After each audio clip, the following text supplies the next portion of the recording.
Exodus, chapter 1. Now these are the names of the children of Israel which came into Egypt. Every man and his household came with Jacob. Reuben, Simeon, Levi, and Judah, Issachar, Zebulun, and Benjamin, Dan and Naphtali, Gad and Asher. And all the souls that came out of the loins of Jacob were 70 souls, for Joseph was in Egypt already. And Joseph died, and all his brethren, and all that generation. And the children of Israel were fruitful and increased abundantly, and multiplied, and waxed exceedingly mighty, and the land was filled with them. Now there arose up a new king over Egypt, which knew not Joseph, and he said unto his people, Behold, the people of the children of Israel are more and mightier than we. Come on, let us deal wisely with them, lest they multiply. And it come to pass, that when there falleth out any war, they join also unto our enemies, and fight against us, and so get them up out of the land. Therefore they did set over them taskmasters to afflict them with their burdens. And they built for Pharaoh treasure cities, Pithom and Ramesses. But the more they afflicted them, the more they multiplied and grew, and they were grieved because of the children of Israel. And the Egyptians made the children of Israel to serve with rigor, and they made their lives bitter with hard bondage, in mortar and in brick, and in all manner of service in the field. All their service wherein they made them serve was with rigor. And the king of Egypt spake to the Hebrew midwives, of which the name of one was Shiphrah, and the name of the other Puah. And he said, When ye do the office of a midwife to the Hebrew women, and see them upon the stools, if it be a son, then ye shall kill him. But if it be a daughter, then she shall live. But the midwives feared God, and did not as the king of Egypt commanded them, but saved the men children alive. And the king of Egypt called for the midwives, and said unto them, Why have ye done this thing, and have saved the men children alive? And the midwives said unto Pharaoh, Because the Hebrew women are not as the Egyptian women, for they are lively, and are delivered ere the midwives come in unto them. Therefore God dealt well with the midwives, and the people multiplied and waxed very mighty. And it came to pass, because the midwives feared God, that he made them houses. And Pharaoh charged all his people, saying, Every son that is born ye shall cast into the river, and every daughter ye shall save alive. Chapter 2. And there went a man of the house of Levi, and took to wife a daughter of Levi. And the woman conceived, and bare a son. And when she saw him that he was a goodly child, she hid him 3 months. And when she could no longer hide him, she took for him an ark of bulrushes, and daubed it with slime and with pitch, and put the child therein. And she laid it in the flags by the river's brink. And his sister stood afar off to wit what would be done to him. And the daughter of Pharaoh came down to wash herself at the river, and her maidens walked along by the river's side. And when she saw the ark among the flags, she sent her maid to fetch it. And when she had opened it, she saw the child, and behold, the babe wept. And she had compassion on him, and said, This is one of the Hebrews' children. Then said his sister to Pharaoh's daughter, Shall I go and call to thee a nurse of the Hebrew women, that she may nurse the child for thee? And Pharaoh's daughter said to her, Go. And the maid went and called the child's mother. And Pharaoh's daughter said unto her, Take this child away, and nurse it for me, and I will give thee thy wages. And the woman took the child and nursed it. And the child grew, and she brought him unto Pharaoh's daughter, and he became her son. And she called his name Moses, and she said, Because I drew him out of the water. And it came to pass in those days, when Moses was grown, that he went out unto his brethren, and looked on their burdens. And he spied an Egyptian smiting an Hebrew, one of his brethren. And he looked this way and that way, and when he saw that there was no man, he slew the Egyptian, and hid him in the sand. And when he went out the second day, behold, 2 men of the Hebrews strove together. And he said to him that did the wrong, Wherefore smitest thou thy fellow? And he said, Who made thee a prince and a judge over us? Intendest thou to kill me as thou killedst the Egyptian? And Moses feared, and said, Surely this thing is known. Now when Pharaoh heard this thing, he sought to slay Moses. But Moses fled from the face of Pharaoh, and dwelt in the land of Midian. And he sat down by a well. Now the priest of Midian had 7 daughters, and they came and drew water, and filled the troughs to water their father's flock. And the shepherds came and drove them away. But Moses stood up and helped them, and watered their flock. And when they came to Reuel their father, he said, How is it that ye are come so soon today? And they said, An Egyptian delivered us out of the hand of the shepherds, and also drew water enough for us, and watered the flock. And he said unto his daughters, And where is he? Why is it that ye have left the man? Call him that he may eat bread. And Moses was content to dwell with the man. And he gave Moses Zipporah his daughter, and she bare him a son, and he called his name Gershon, for he said, I have been a stranger in a strange land. And it came to pass in process of time, that the king of Egypt died, and the children of Israel sighed by reason of the bondage. And they cried, and their cry came up unto God by reason of the bondage. And God heard their groaning. And God remembered his covenant with Abraham, with Isaac, and with Jacob. And God looked upon the children of Israel, and God had respect unto them. Chapter 3. Now Moses kept the flock of Jethro his father-in-law, the priest of Midian. And he led the flock to the backside of the desert, and came to the mountain of God, even to Horeb. And the angel of the Lord appeared unto him in a flame of fire out of the midst of a bush. And he looked, and behold, the bush burned with fire, and the bush was not consumed. And Moses said, I will now turn aside and see this great sight, why the bush is not burnt. And when the Lord saw that he turned aside to see, God called unto him out of the midst of the bush, and said, Moses, Moses. And he said, Here am I. And he said, Draw not nigh hither. Put off thy shoes from off thy feet, for the place whereon thou standest is holy ground. Moreover he said, I am the God of thy father, the God of Abraham, the God of Isaac, and the God of Jacob. And Moses hid his face, for he was afraid to look upon God. And the Lord said, I have surely seen the affliction of my people which are in Egypt, and have heard their cry by reason of their taskmasters. For I know their sorrows, and I am come down to deliver them out of the hand of the Egyptians, and to bring them up out of that land, unto a good land and a large, unto a land flowing with milk and honey, unto the place of the Canaanites, and the Hittites, and the Amorites, and the Perizzites, and the Hivites, and the Jebusites. Now therefore, behold, the cry of the children of Israel is come unto me, and I have also seen the oppression wherewith the Egyptians oppress them. Come now therefore, and I will send thee unto Pharaoh, that thou mayest bring forth my people, the children of Israel, out of Egypt. And Moses said unto God, Who am I, that I should go unto Pharaoh, and that I should bring forth the children of Israel out of Egypt? And he said, Certainly I will be with thee, and this shall be a token unto thee that I have sent thee. When thou hast brought forth the people out of Egypt, ye shall serve God upon this mountain. And Moses said unto God, Behold, when I come unto the children of Israel, and shall say unto them, The God of your fathers hath sent me unto you, and they shall say to me, What is his name? What shall I say unto them? And God said unto Moses, I am that I am. And he said, Thus shalt thou say unto the children of Israel, I am hath sent me unto you. And God said moreover unto Moses, Thus shalt thou say unto the children of Israel, The Lord God of your fathers, the God of Abraham, the God of Isaac, and the God of Jacob hath sent me unto you. This is my name forever, and this is my memorial unto all generations.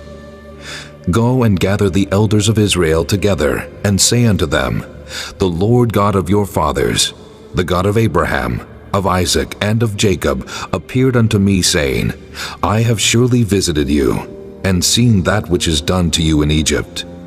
And I have said, I will bring you up out of the affliction of Egypt, unto the land of the Canaanites, and the Hittites, and the Amorites, and the Perizzites, and the Hivites, and the Jebusites, unto a land flowing with milk and honey.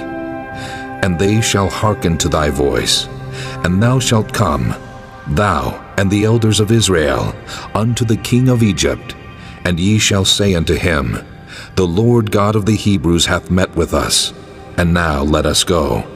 We beseech thee, 3 days' journey into the wilderness, that we may sacrifice to the Lord our God.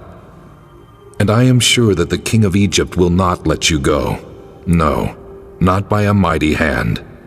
And I will stretch out my hand and smite Egypt with all my wonders, which I will do in the midst thereof. And after that he will let you go. And I will give this people favor in the sight of the Egyptians. And it shall come to pass, that when ye go, ye shall not go empty. But every woman shall borrow of her neighbor, and of her that sojourneth in her house, jewels of silver, and jewels of gold, and raiment. And ye shall put them upon your sons and upon your daughters, and ye shall spoil the Egyptians. Chapter 4. And Moses answered and said, But behold, they will not believe me, nor hearken unto my voice. For they will say, The Lord hath not appeared unto thee. And the Lord said unto him, What is that in thine hand? And he said, A rod. And he said, Cast it on the ground. And he cast it on the ground, and it became a serpent, and Moses fled from before it. And the Lord said unto Moses, Put forth thine hand, and take it by the tail. And he put forth his hand, and caught it, and it became a rod in his hand. That they may believe that the Lord God of their fathers, the God of Abraham, the God of Isaac, and the God of Jacob, hath appeared unto thee. And the Lord said furthermore unto him, Put now thine hand into thy bosom. And he put his hand into his bosom, and when he took it out, behold, his hand was leprous as snow. And he said, Put thine hand into thy bosom again.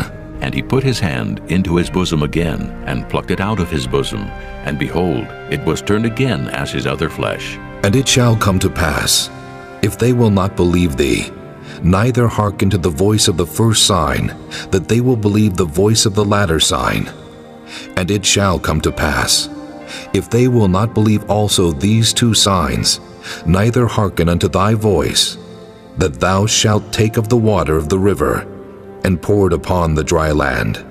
And the water which thou takest out of the river shall become blood upon the dry land. And Moses said unto the Lord, O my Lord, I am not eloquent, neither heretofore nor since thou hast spoken unto thy servant, but I am slow of speech, and of a slow tongue. And the Lord said unto him, Who hath made man's mouth? Or who maketh the dumb or deaf, or the seen or the blind? Have not I the Lord? Now therefore go, and I will be with thy mouth, and teach thee what thou shalt say. And he said, O my Lord, send, I pray thee, by the hand of him whom thou wilt send. And the anger of the Lord was kindled against Moses, and he said, Is not Aaron the Levite thy brother? I know that he can speak well. And also, behold, he cometh forth to meet thee, and when he seeth thee, he will be glad in his heart. And thou shalt speak unto him, and put words in his mouth. And I will be with thy mouth, and with his mouth, and will teach you what ye shall do. And he shall be thy spokesman unto the people. And he shall be, even he shall be to thee instead of a mouth, and thou shalt be to him instead of God. And thou shalt take this rod in thine hand, wherewith thou shalt do signs. And Moses went and returned to Jethro his father-in-law, and said unto him, Let me go, I pray thee, and return unto my brethren which are in Egypt, and see whether they be yet alive. And Jethro said to Moses, Go in peace. And the Lord said unto Moses in Midian, Go, return into Egypt, for all the men are dead which sought thy life. And Moses took his wife and his sons, and set them upon an ass, and he returned to the land of Egypt. And Moses took the rod of God in his hand. And the Lord said unto Moses, When thou goest to return into Egypt, see that thou do all those wonders before Pharaoh, which I have put in thine hand. But I will harden his heart, that he shall not let the people go. And thou shalt say unto Pharaoh, Thus saith the Lord, Israel is my son, even my firstborn. And I say unto thee, Let my son go, that he may serve me. And if thou refuse to let him go, behold, I will slay thy son, even thy firstborn. And it came to pass by the way in the inn, that the Lord met him, and sought to kill him. Then Zipporah took a sharp stone, and cut off the foreskin of her son, and cast it at his feet, and said, Surely a bloody husband art thou to me. So he let him go. Then she said, A bloody husband thou art. because of the circumcision. And the Lord said to Aaron, Go into the wilderness to meet Moses. And he went and met him in the mount of God and kissed him. And Moses told Aaron all the words of the Lord who had sent him, and all the signs which he had commanded him. And Moses and Aaron went and gathered together all the elders of the children of Israel. And Aaron spake all the words which the Lord had spoken unto Moses, and did the signs in the sight of the people. And the people believed. And when they heard that the Lord had visited the children of Israel, and that he had looked upon their affliction, then they bowed their heads and worshipped. Chapter 5.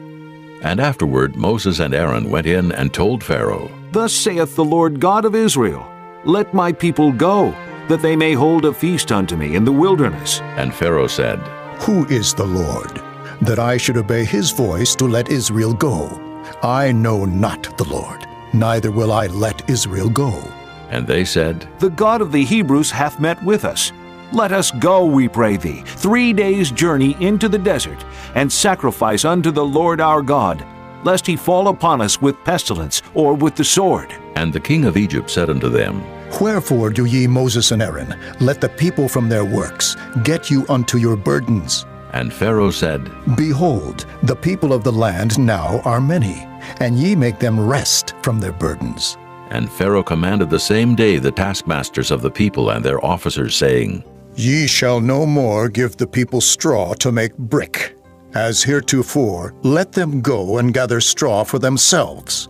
And the tale of the bricks, which they did make heretofore, ye shall lay upon them. Ye shall not diminish aught thereof, for they be idle. Therefore they cry, saying, Let us go and sacrifice to our God. Let their more work be laid upon the men, that they may labor therein, and let them not regard vain words. And the taskmasters of the people went out, and their officers, and they spake to the people, saying, Thus saith Pharaoh, I will not give you straw. Go ye, get you straw where ye can find it, yet not aught of your work shall be diminished. So the people were scattered abroad throughout all the land of Egypt to gather stubble instead of straw. And the taskmasters hasted them, saying, Fulfill your works, your daily tasks, as when there was straw. And the officers of the children of Israel, which Pharaoh's taskmasters had set over them, were beaten and demanded, Wherefore have ye not fulfilled your task in making brick both yesterday and today, as heretofore? Then the officers of the children of Israel came and cried unto Pharaoh, saying, Wherefore dealest thou thus with thy servants? There is no straw given unto thy servants, and they say to us, Make brick. And behold, thy servants are beaten, but the fault is in thine own people. But he said, Ye are idle. Ye are idle. Therefore ye say, Let us go and do sacrifice to the Lord. Go therefore now, and work. For there shall no straw be given you, yet shall ye deliver the tale of bricks. And the officers of the children of Israel did see that they were in evil case after it was said, Ye shall not diminish aught from your bricks of your daily task. And they met Moses and Aaron, who stood in the way as they came forth from Pharaoh. And they said unto them, The Lord look upon you and judge, because ye have made our Saviour to be abhorred in the eyes of Pharaoh, and in the eyes of his servants to put a sword in their hand to slay us. And Moses returned unto the Lord and said, Lord, wherefore hast thou so evil entreated this people? Why is it that thou hast sent me? For since I came to Pharaoh to speak in thy name, he hath done evil to this people. Neither hast thou delivered thy people at all. Chapter 6. Then the Lord said unto Moses, Now shalt thou see what I will do to Pharaoh. For with a strong hand shall he let them go, and with a strong hand shall he drive them out of his land. And God spake unto Moses and said unto him, I am the Lord, and I appeared unto Abraham, unto Isaac, and unto Jacob by the name of God Almighty. But by my name Jehovah was I not known to them. And I have also established my covenant with them, to give them the land of Canaan, the land of their pilgrimage, wherein they were strangers. And I have also heard the groaning of the children of Israel, whom the Egyptians keep in bondage, and I have remembered my covenant. Wherefore say unto the children of Israel, I am the Lord, and I will bring you out from under the burdens of the Egyptians, and I will rid you out of their bondage, and I will redeem you with a stretched out arm, and with great judgments. And I will take you to me for a people, and I will be to you a God. And ye shall know that I am the Lord your God, which bringeth you out from under the burdens of the Egyptians. And I will bring you in unto the land, concerning the which I did swear to give it to Abraham, to Isaac, and to Jacob. And I will give it you for an heritage. I am the Lord. And Moses spake so unto the children of Israel, but they hearkened not unto Moses for anguish of spirit and for cruel bondage. And the Lord spake unto Moses, saying, Go in, speak unto Pharaoh king of Egypt, that he let the children of Israel go out of his land. And Moses spake before the Lord, saying, Behold, the children of Israel have not hearkened unto me. How then shall Pharaoh hear me, who am of uncircumcised lips? And the Lord spake unto Moses and unto Aaron, and gave them a charge unto the children of Israel, and unto Pharaoh king of Egypt, to bring the children of Israel out of the land of Egypt. These be the heads of their fathers' houses. The sons of Reuben, the firstborn of Israel, Hanok, and Palu, Hezron, and Carmi. These be the families of Reuben. And the sons of Simeon, Jemuel, and Jamin, and Ohad, and Jachin, and Zohar, and Shaul, the son of a Canaanitish woman. These are the families of Simeon. And these are the names of the sons of Levi according to their generations, Gershon, and Kohath, and Merari. And the years of the life of Levi were 137 years. The sons of Gershon, Libni, and Shimei, according to their families. And the sons of Kohath, Amram, and Izhar, and Hebron, and Uzziel. And the years of the life of Kohath were 133 years. And the sons of Merari, Mahali, and Mushi. These are the families of Levi, according to their generations. And Amram took him Jochebed, his father's sister, to wife, and she bare him Aaron and Moses. And the years of the life of Amram were 137 years. And the sons of Izhar, Korah, and Nephig, and Zichri. And the sons of Uzziel, Mishael, and Elzaphan, and Zithri. And Aaron took him Elishubah, daughter of Aminadab, sister of Naashon, to wife. And she bare him Nadab, and Abihu, Eleazar, and Ithamar. And the sons of Korah, Asir, and Elkanah, and Abiasaph. These are the families of the Korhites. And Eleazar, Aaron's son, took him one of the daughters of Putiel to wife, and she bare him Phinehas. These are the heads of the fathers of the Levites according to their families. These are that Aaron and Moses, to whom the Lord said, Bring out the children of Israel from the land of Egypt according to their armies. These are they which spake to Pharaoh king of Egypt to bring out the children of Israel from Egypt. These are that Moses and Aaron. And it came to pass on the day when the Lord spake unto Moses in the land of Egypt, that the Lord spake unto Moses, saying, I am the Lord. Speak thou unto Pharaoh king of Egypt all that I say unto thee. And Moses said before the Lord, Behold, I am of uncircumcised lips, and how shall Pharaoh hearken unto me? Chapter 7. And the Lord said unto Moses, See, I have made thee a god to Pharaoh, and Aaron thy brother shall be thy prophet. Thou shalt speak all that I command thee, and Aaron thy brother shall speak unto Pharaoh, that he send the children of Israel out of his land. And I will harden Pharaoh's heart, and multiply my signs and my wonders in the land of Egypt.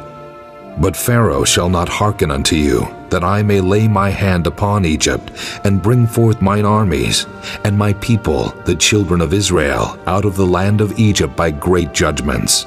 And the Egyptians shall know that I am the Lord, when I stretch forth mine hand upon Egypt, and bring out the children of Israel from among them. And Moses and Aaron did as the Lord commanded them, so did they.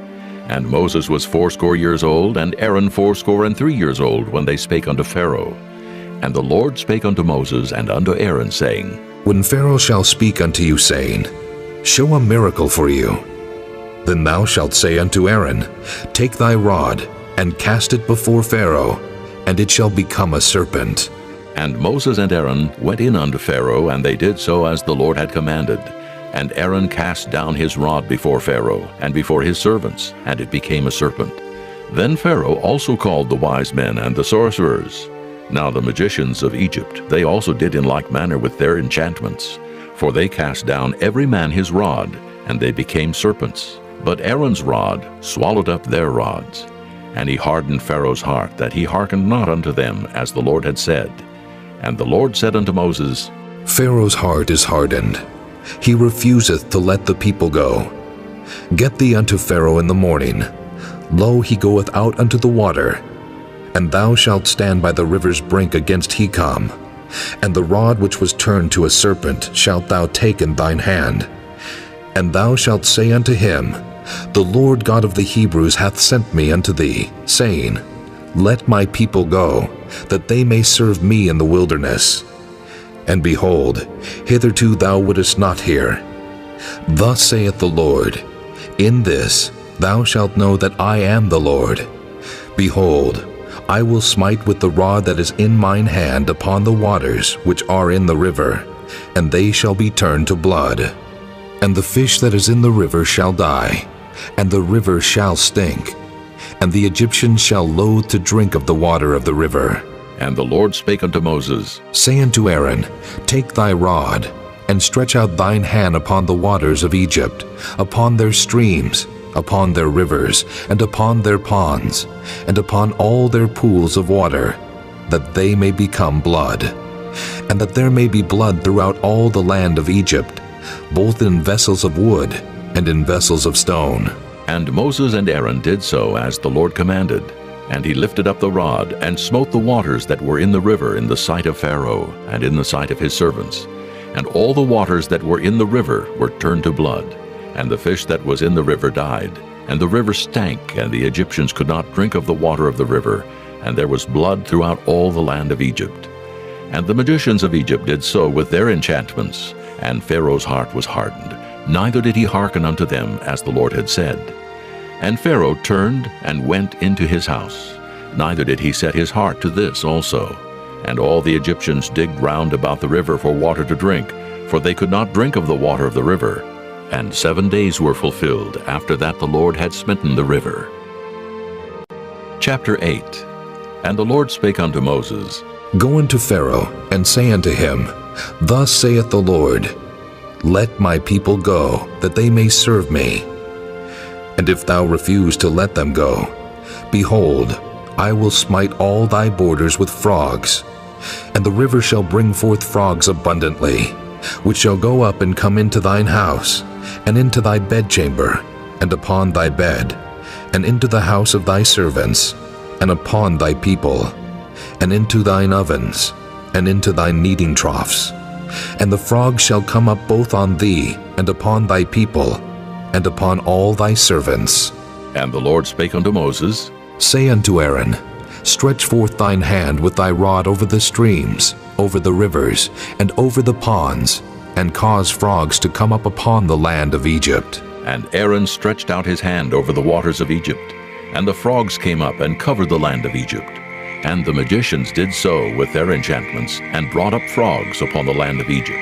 Then Pharaoh called for Moses and Aaron, and said, Entreat the Lord, that he may take away the frogs from me and from my people. And I will let the people go, that they may do sacrifice unto the Lord. And Moses said unto Pharaoh, Glory over me. When shall I entreat for thee, and for thy servants, and for thy people, to destroy the frogs from thee and thy houses, that they may remain in the river only? And he said, Tomorrow. And he said, Be it according to thy word, that thou mayest know that there is none like unto the Lord our God. And the frogs shall depart from thee, and from thy houses, and from thy servants, and from thy people. They shall remain in the river only. And Moses and Aaron went out from Pharaoh, and Moses cried unto the Lord because of the frogs which he had brought against Pharaoh. And the Lord did according to the word of Moses, and the frogs died out of the houses, out of the villages, and out of the fields. And they gathered them together upon heaps, and the land stank. But when Pharaoh saw that there was respite, he hardened his heart, and hearkened not unto them as the Lord had said. And the Lord said unto Moses, Say unto Aaron, Stretch out thy rod, and smite the dust of the land, that it may become lice throughout all the land of Egypt. And they did so. For Aaron stretched out his hand with his rod, and smote the dust of the earth, and it became lice in man and in beast. All the dust of the land became lice throughout all the land of Egypt. And the magicians did so with their enchantments to bring forth lice, but they could not. So there were lice upon man and upon beast. Then the magicians said unto Pharaoh, This is the finger of God. And Pharaoh's heart was hardened, and he hearkened not unto them as the Lord had said. And the Lord said unto Moses, Rise up early in the morning, and stand before Pharaoh. Lo, he cometh forth to the water, and say unto him, Thus saith the Lord, Let my people go, that they may serve me. Else, if thou wilt not let my people go, behold, I will send swarms of flies upon thee, and upon thy servants, and upon thy people, and into thy houses, and the houses of the Egyptians shall be full of swarms of flies, and also the ground whereon they are. And I will sever in that day the land of Goshen, in which my people dwell, that no swarms of flies shall be there, to the end thou mayest know that I am the Lord in the midst of the earth. And I will put a division between my people and thy people. Tomorrow shall this sign be. And the Lord did so, and there came a grievous swarm of flies into the house of Pharaoh, and into his servants' houses, and into all the land of Egypt. The land was corrupted by reason of the swarm of flies. And Pharaoh called for Moses and for Aaron, and said, Go ye, sacrifice to your God in the land. And Moses said, It is not meet so to do, for we shall sacrifice the abomination of the Egyptians to the Lord our God. Lo, shall we sacrifice the abomination of the Egyptians before their eyes? And will they not stone us?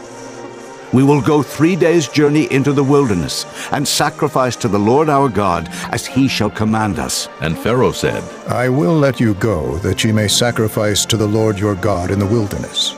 Only ye shall not go very far away. Entreat for me.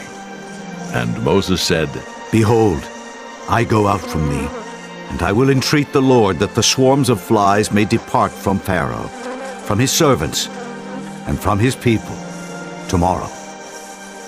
But let not Pharaoh deal deceitfully any more in not letting the people go to sacrifice to the Lord. And Moses went out from Pharaoh and entreated the Lord. And the Lord did according to the word of Moses, and he removed the swarms of flies from Pharaoh, from his servants, and from his people. There remained not one. And Pharaoh hardened his heart at this time also, neither would he let the people go. Chapter 9. Then the Lord said unto Moses, Go in unto Pharaoh, and tell him, Thus saith the Lord God of the Hebrews, Let my people go, that they may serve me. For if thou refuse to let them go, and wilt hold them still, behold, the hand of the Lord is upon thy cattle, which is in the field, upon the horses, upon the asses, upon the camels, upon the oxen, and upon the sheep. There shall be a very grievous murrain. And the Lord shall sever between the cattle of Israel and the cattle of Egypt, and there shall nothing die of all that is the children's of Israel. And the Lord appointed a set time, saying, Tomorrow the Lord shall do this thing in the land. And the Lord did that thing on the morrow, and all the cattle of Egypt died, but of the cattle of the children of Israel died not one. And Pharaoh sent, and behold, there was not one of the cattle of the Israelites dead. And the heart of Pharaoh was hardened, and he did not let the people go. And the Lord said unto Moses and unto Aaron, Take to you handfuls of ashes of the furnace, and let Moses sprinkle it toward the heaven in the sight of Pharaoh. And it shall become small dust in all the land of Egypt, and shall be a boil breaking forth with blains upon man, and upon beast throughout all the land of Egypt. And they took ashes of the furnace, and stood before Pharaoh, and Moses sprinkled it up toward heaven, and it became a boil breaking forth with blains upon man and upon beast. And the magicians could not stand before Moses because of the boils, for the boil was upon the magicians and upon all the Egyptians. And the Lord hardened the heart of Pharaoh, and he hearkened not unto them, as the Lord had spoken unto Moses. And the Lord said unto Moses, Rise up early in the morning, and stand before Pharaoh, and say unto him, Thus saith the Lord God of the Hebrews, Let my people go, that they may serve me. For I will at this time send all my plagues upon thine heart, and upon thy servants, and upon thy people, that thou mayest know that there is none like me in all the earth. For now I will stretch out my hand, that I may smite thee and thy people with pestilence, and thou shalt be cut off from the earth. And in very deed for this cause have I raised thee up, for to show in thee my power, and that my name may be declared throughout all the earth. As yet exaltest thou thyself against my people, that thou wilt not let them go? Behold, tomorrow about this time, I will cause it to rain a very grievous hail, such as hath not been in Egypt since the foundation thereof even until now. Send therefore now, and gather thy cattle, and all that thou hast in the field, for upon every man and beast which shall be found in the field, and shall not be brought home, the hail shall come down upon them, and they shall die. He that feared the word of the Lord among the servants of Pharaoh made his servants and his cattle flee into the houses, and he that regarded not the word of the Lord left his servants and his cattle in the field.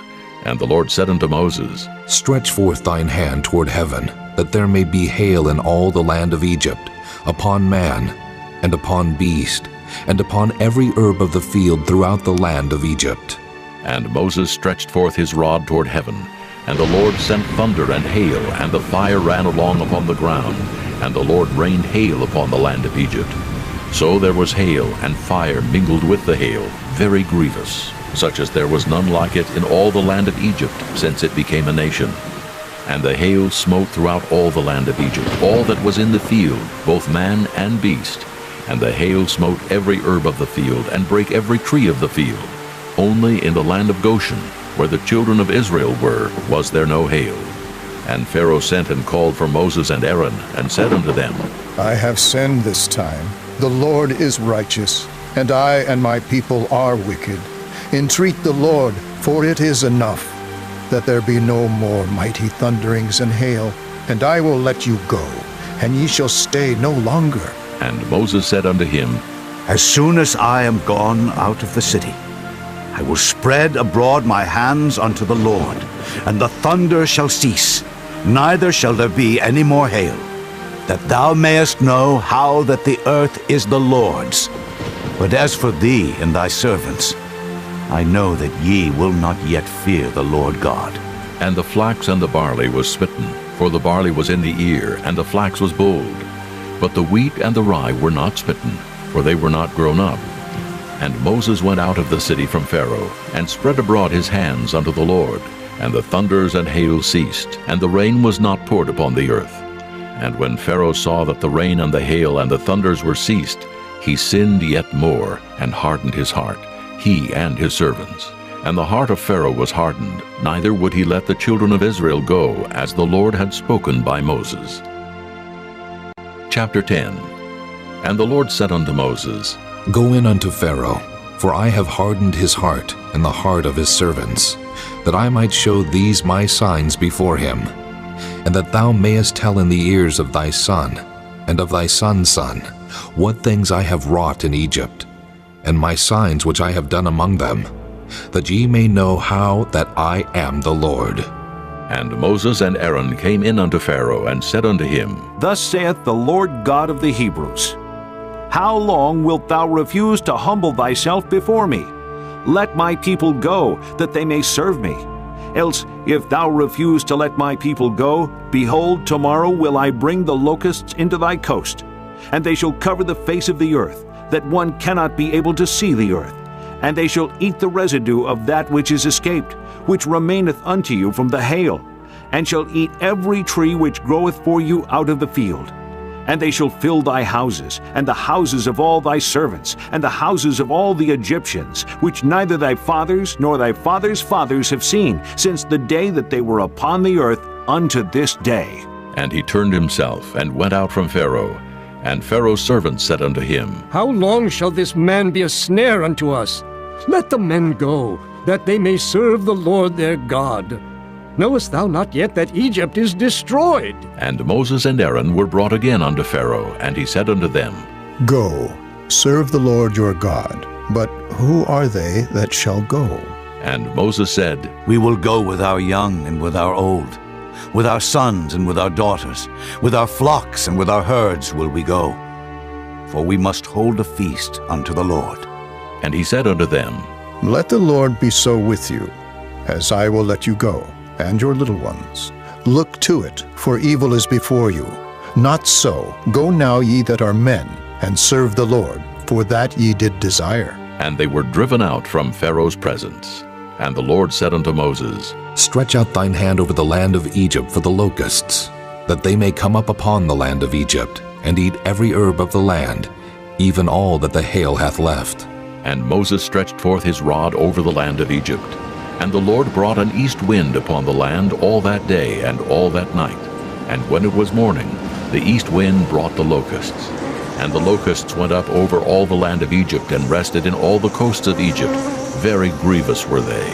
Before them there were no such locusts as they, neither after them shall be such. For they covered the face of the whole earth, so that the land was darkened.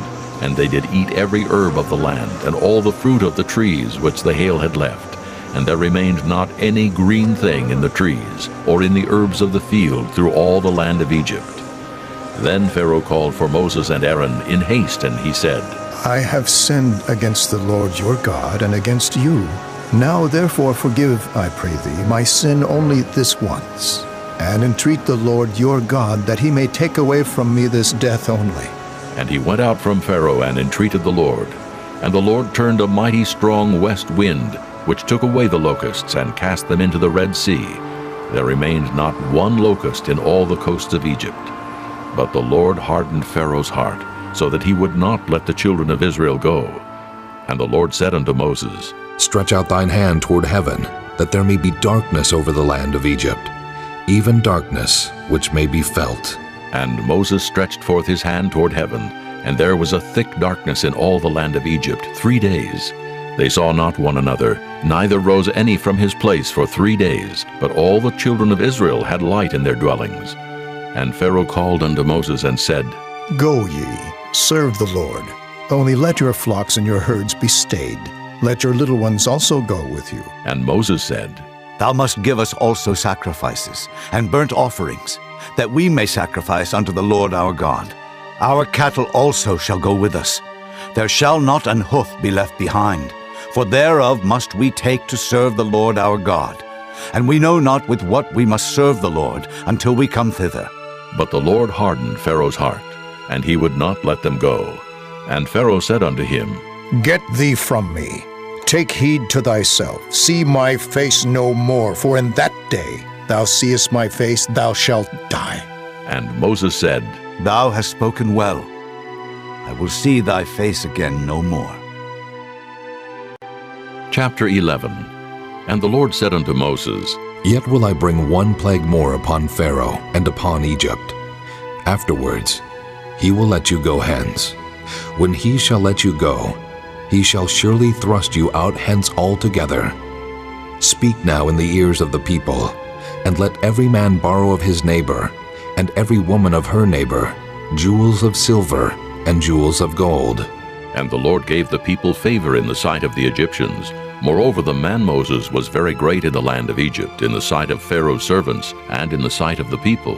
And Moses said, Thus saith the Lord, About midnight will I go out into the midst of Egypt, and all the firstborn in the land of Egypt shall die, from the firstborn of Pharaoh that sitteth upon his throne, even unto the firstborn of the maidservant that is behind the mill, and all the firstborn of beasts.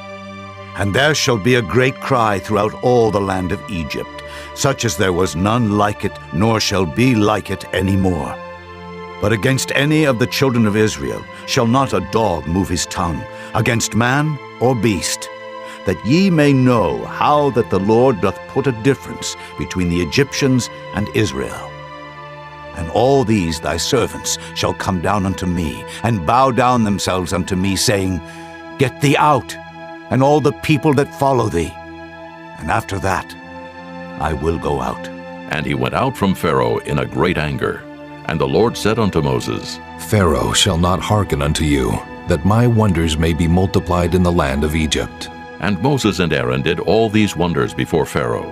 And the Lord hardened Pharaoh's heart, so that he would not let the children of Israel go out of his land. Chapter 12. And the Lord spake unto Moses and Aaron in the land of Egypt, saying, This month shall be unto you the beginning of months. It shall be the first month of the year to you. Speak ye unto all the congregation of Israel, saying, In the 10th day of this month they shall take to them every man a lamb, according to the house of their fathers, a lamb for an house. And if the household be too little for the lamb, let him and his neighbor next unto his house take it according to the number of the souls. Every man according to his eating shall make your count for the lamb. Your lamb shall be without blemish, a male of the first year.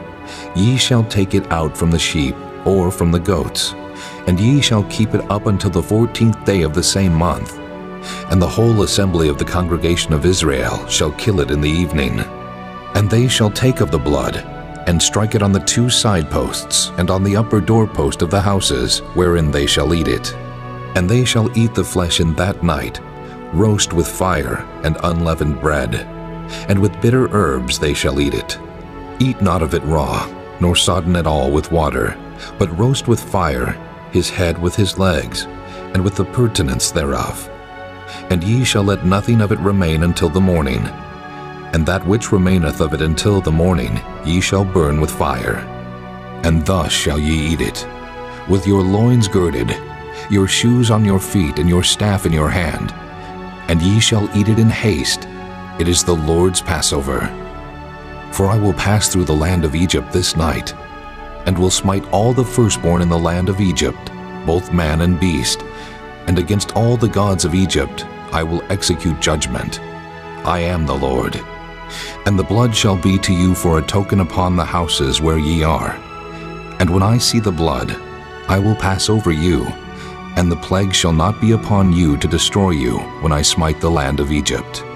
And this day shall be unto you for a memorial, and ye shall keep it a feast to the Lord throughout your generations. Ye shall keep it a feast by an ordinance forever. 7 days shall ye eat unleavened bread. Even the first day ye shall put away leaven out of your houses. For whosoever eateth leavened bread from the first day until the 7th day, that soul shall be cut off from Israel. And in the first day there shall be an holy convocation, and in the 7th day there shall be an holy convocation to you. No manner of work shall be done in them, save that which every man must eat, that only may be done of you. And ye shall observe the feast of unleavened bread. For in this selfsame day have I brought your armies out of the land of Egypt. Therefore shall ye observe this day in your generations by an ordinance forever. In the first month, on the 14th day of the month at even, ye shall eat unleavened bread until the 21st day of the month at even. 7 days shall there be no leaven found in your houses. For whosoever eateth that which is leavened, even that soul shall be cut off from the congregation of Israel, whether he be a stranger or born in the land. Ye shall eat nothing leavened. In all your habitations shall ye eat unleavened bread. Then Moses called for all the elders of Israel and said unto them, Draw out and take you a lamb according to your families, and kill the Passover. And ye shall take a bunch of hyssop, and dip it in the blood that is in the basin, and strike the lintel and the 2 side posts with the blood that is in the basin. And none of you shall go out at the door of his house until the morning.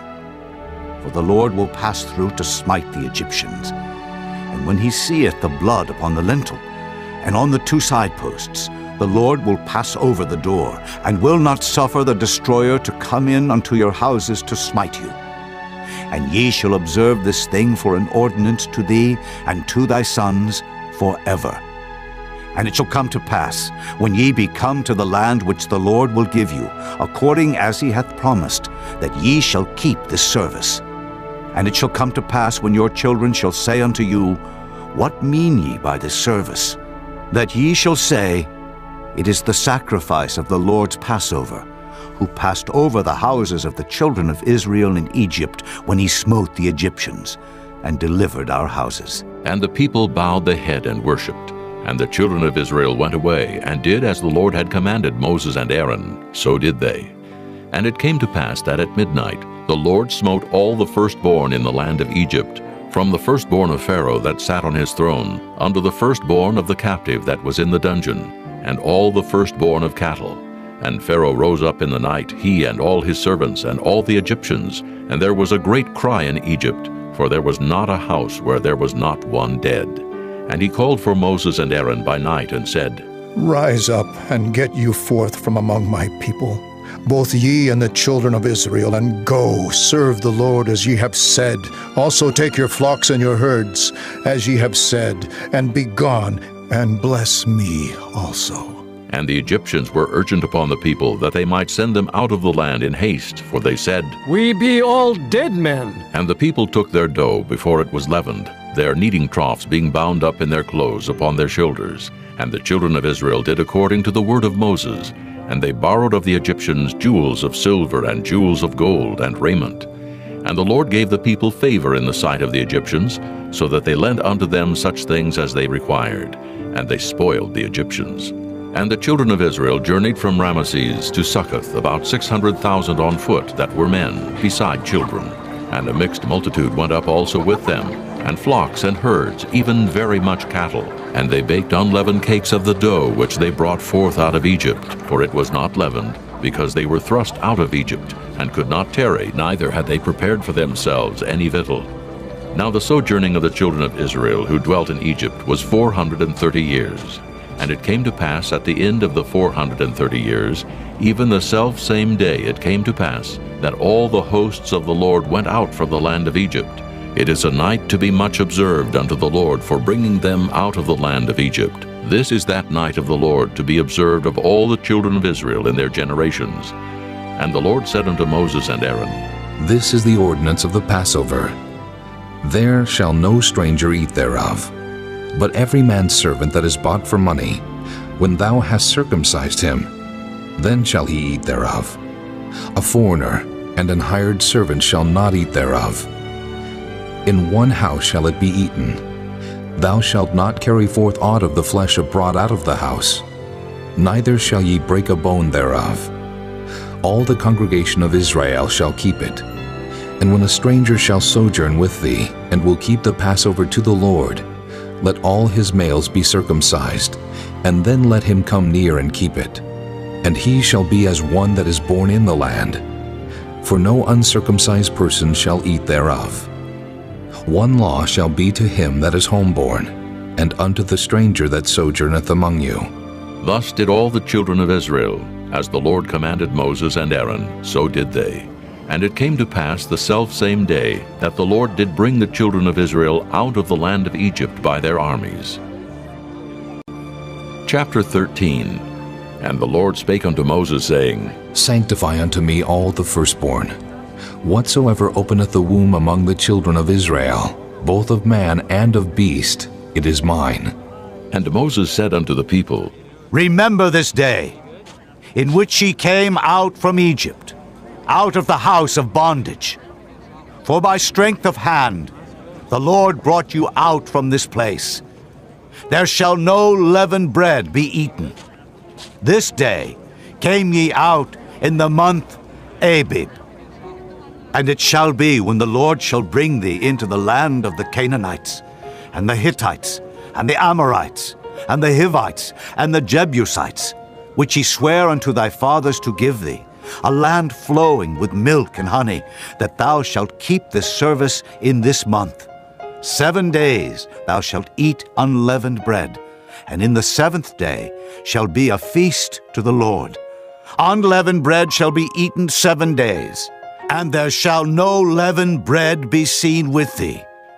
Neither shall there be leaven seen with thee in all thy quarters. And thou shalt show thy son in that day, saying, This is done because of that which the Lord did unto me when I came forth out of Egypt. And it shall be for a sign unto thee upon thine hand, and for a memorial between thine eyes, that the Lord's law may be in thy mouth. For with a strong hand hath the Lord brought thee out of Egypt. Thou shalt therefore keep this ordinance in his season from year to year. And it shall be, when the Lord shall bring thee into the land of the Canaanites, as he sware unto thee and to thy fathers, and shall give it thee, that thou shalt set apart unto the Lord all that openeth the matrix, and every firstling that cometh of a beast which thou hast, the males shall be the Lord's. And every firstling of an ass thou shalt redeem with a lamb. And if thou wilt not redeem it, then thou shalt break his neck. And all the firstborn of man among thy children shalt thou redeem. And it shall be when thy son asketh thee in time to come, saying, What is this? That thou shalt say unto him, By strength of hand the Lord brought us out from Egypt, from the house of bondage. And it came to pass, when Pharaoh would hardly let us go, that the Lord slew all the firstborn in the land of Egypt, both the firstborn of man and the firstborn of beast. Therefore I sacrifice to the Lord all that openeth the matrix, being males, but all the firstborn of my children I redeem. And it shall be for a token upon thine hand, and for frontlets between thine eyes, for by strength of hand the Lord brought us forth out of Egypt. And it came to pass, when Pharaoh had let the people go, that God led them not through the way of the land of the Philistines, although that was near. For God said, Lest peradventure the people repent when they see war, and they return to Egypt. But God led the people about through the way of the wilderness of the Red Sea. And the children of Israel went up harnessed out of the land of Egypt. And Moses took the bones of Joseph with him, for he had straitly sworn the children of Israel, saying, God will surely visit you, and ye shall carry up my bones away hence with you. And they took their journey from Succoth, and encamped in Etham in the edge of the wilderness. And the Lord went before them by day in a pillar of cloud to lead them the way, and by night in a pillar of fire to give them light, to go by day and night. He took not away the pillar of the cloud by day, nor the pillar of fire by night from before the people. Chapter 14. And the Lord spake unto Moses, saying, Speak unto the children of Israel, that they turn and encamp before Pi-hahiroth, between Migdol and the sea, over against Baal-zephon. Before it shall ye encamp by the sea. For Pharaoh will say of the children of Israel, They are entangled in the land, the wilderness hath shut them in. And I will harden Pharaoh's heart, that he shall follow after them. And I will be honored upon Pharaoh, and upon all his host, that the Egyptians may know that I am the Lord. And they did so. And it was told the king of Egypt that the people fled, and the heart of Pharaoh and of his servants was turned against the people, and they said, Why have we done this, that we have let Israel go from serving us? And he made ready his chariot, and took his people with him. And he took 600 chosen chariots, and all the chariots of Egypt, and captains over every one of them. And the Lord hardened the heart of Pharaoh, king of Egypt, and he pursued after the children of Israel. And the children of Israel went out with an high hand. But the Egyptians pursued after them, all the horses and chariots of Pharaoh, and his horsemen, and his army, and overtook them encamping by the sea beside Pi-hahiroth, before Baal-zephon. And when Pharaoh drew nigh, the children of Israel lifted up their eyes, and behold, the Egyptians marched after them, and they were sore afraid.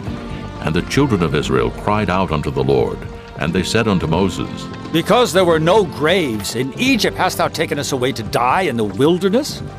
Wherefore hast thou dealt thus with us, to carry us forth out of Egypt? Is not this the word that we did tell thee in Egypt, saying, Let us alone, that we may serve the Egyptians? For it had been better for us to serve the Egyptians than that we should die in the wilderness. And Moses said unto the people, Fear ye not. Stand still, and see the salvation of the Lord, which he will show to you today. For the Egyptians, whom ye have seen today, ye shall see them again no more forever. The Lord shall fight for you, and ye shall hold your peace. And the Lord said unto Moses, Wherefore criest thou unto me? Speak unto the children of Israel, that they go forward.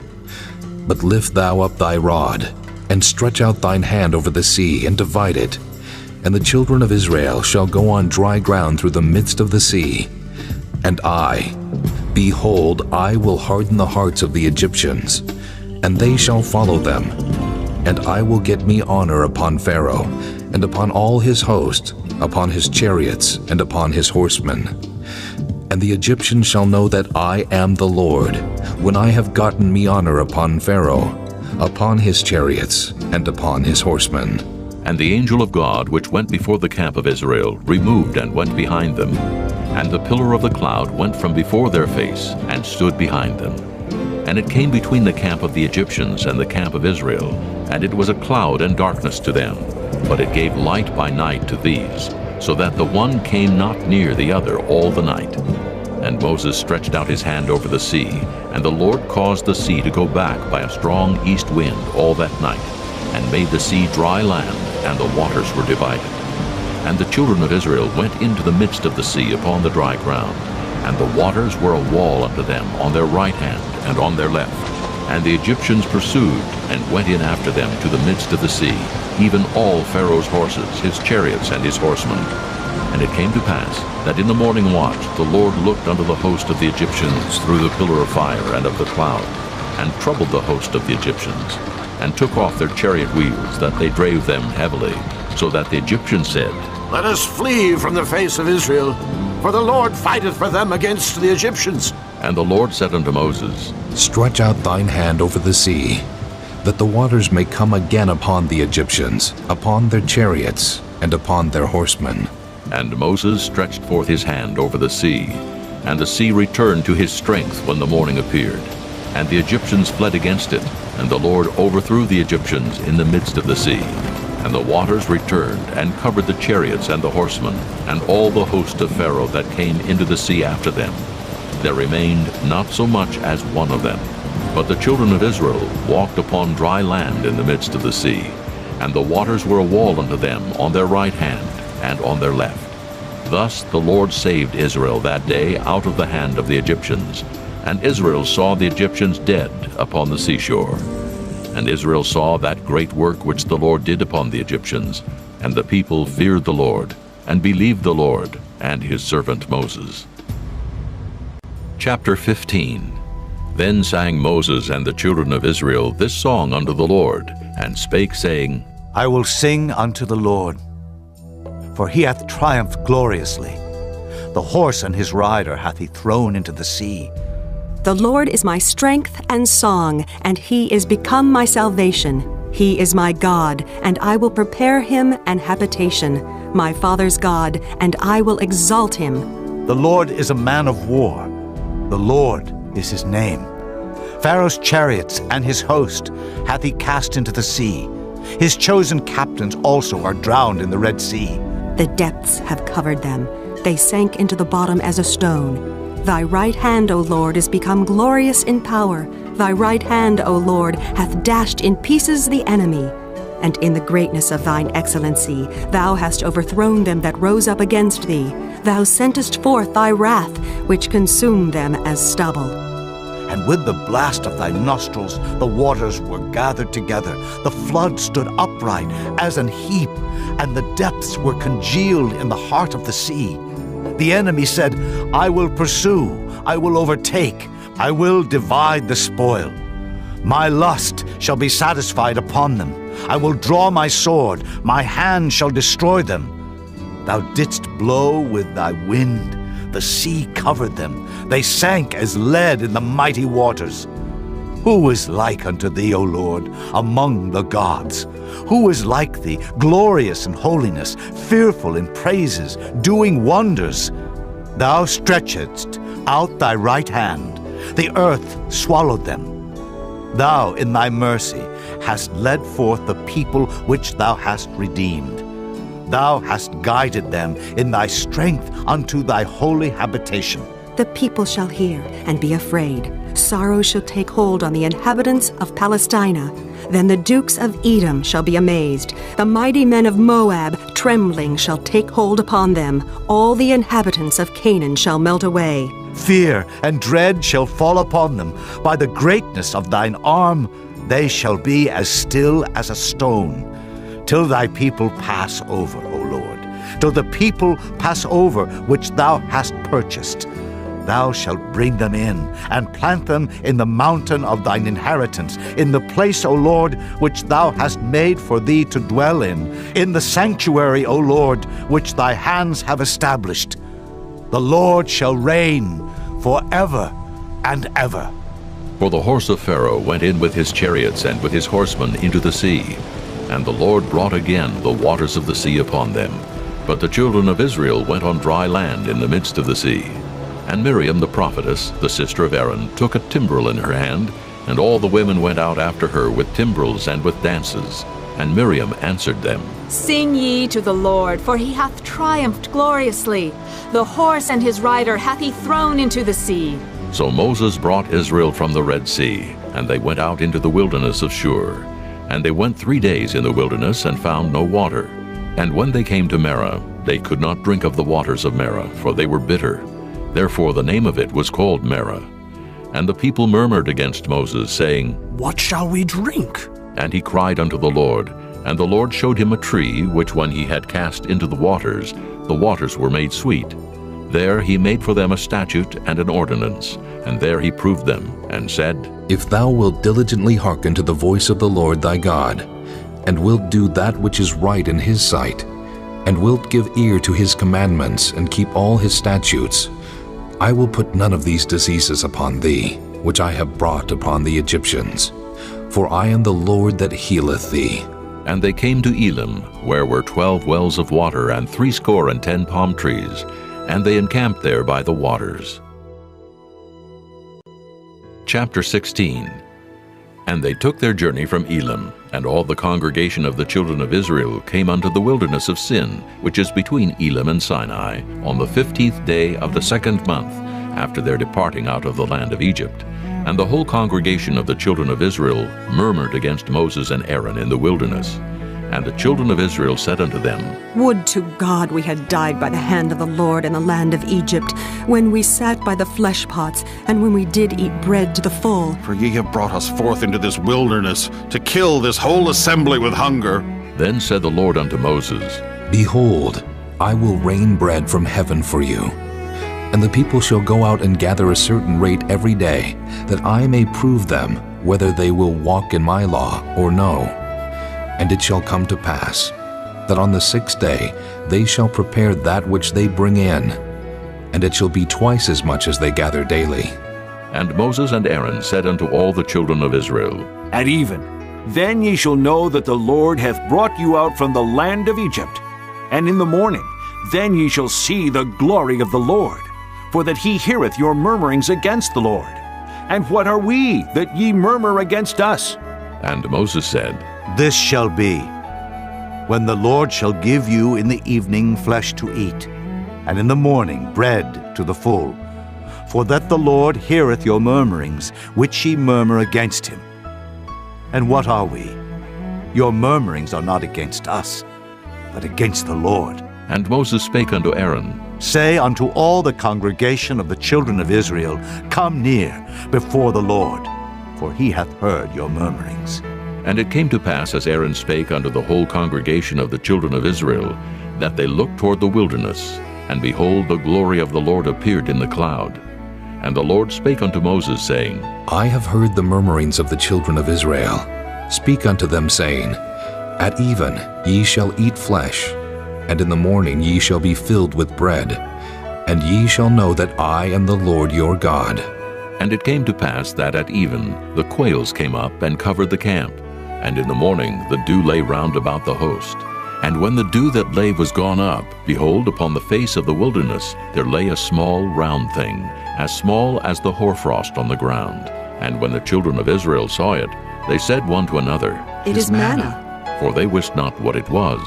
And Moses said unto them, This is the bread which the Lord hath given you to eat. This is the thing which the Lord hath commanded. Gather of it every man according to his eating, an omer for every man according to the number of your persons. Take ye every man for them which are in his tents. And the children of Israel did so, and gathered some more, some less. And when they did meet it with an omer, he that gathered much had nothing over, and he that gathered little had no lack. They gathered every man according to his eating. And Moses said, Let no man leave of it till the morning. Notwithstanding, they hearkened not unto Moses, but some of them left of it until the morning, and it bred worms, and stank. And Moses was wroth with them. And they gathered it every morning, every man according to his eating, and when the sun waxed hot, it melted. And it came to pass that on the 6th day they gathered twice as much bread, 2 omers for 1 man. And all the rulers of the congregation came and told Moses, and he said unto them, This is that which the Lord hath said. Tomorrow is the rest of the holy Sabbath unto the Lord. Bake that which ye will bake today, and seethe that ye will seethe, and that which remaineth over lay up for you to be kept until the morning. And they laid it up till the morning, as Moses bade. And it did not stink, neither was there any worm therein. And Moses said, Eat that today, for today is a Sabbath unto the Lord. Today ye shall not find it in the field. 6 days ye shall gather it, but on the 7th day, which is the Sabbath, in it there shall be none. And it came to pass that there went out some of the people on the 7th day for to gather, and they found none. And the Lord said unto Moses, How long refuse ye to keep my commandments and my laws? See, for that the Lord hath given you the Sabbath. Therefore he giveth you on the 6th day the bread of 2 days. Abide ye every man in his place. Let no man go out of his place on the 7th day. So the people rested on the 7th day. And the house of Israel called the name thereof manna, and it was like coriander seed, white, and the taste of it was like wafers made with honey. And Moses said, This is the thing which the Lord commandeth. Fill an omer of it, to be kept for your generations, that they may see the bread wherewith I have fed you in the wilderness, when I brought you forth from the land of Egypt. And Moses said unto Aaron, Take a pot and put an omer full of manna therein, and lay it up before the Lord, to be kept for your generations. As the Lord commanded Moses, so Aaron laid it up before the testimony to be kept. And the children of Israel did eat manna 40 years, until they came to a land inhabited. They did eat manna until they came unto the borders of the land of Canaan. Now an omer is the 10th part of an ephah.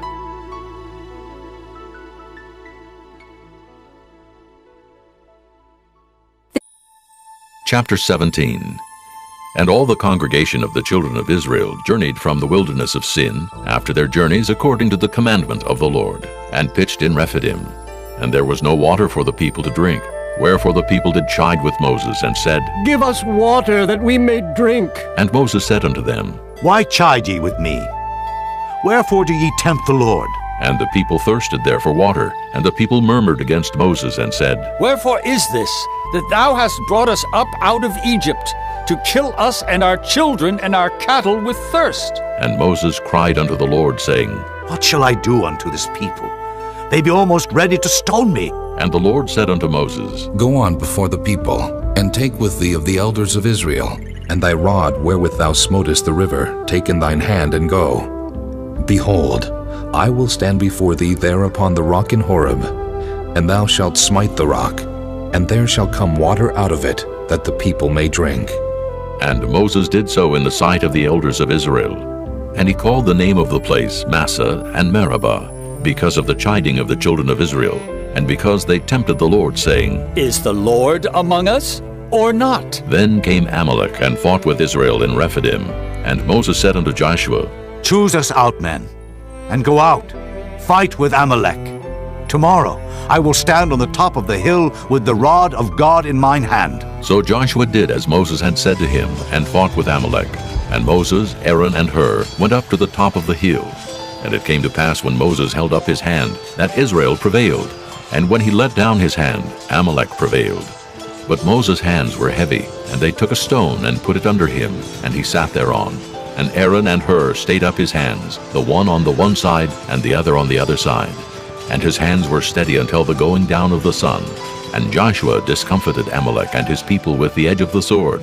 And the Lord said unto Moses, Write this for a memorial in a book, and rehearse it in the ears of Joshua. For I will utterly put out the remembrance of Amalek from under heaven.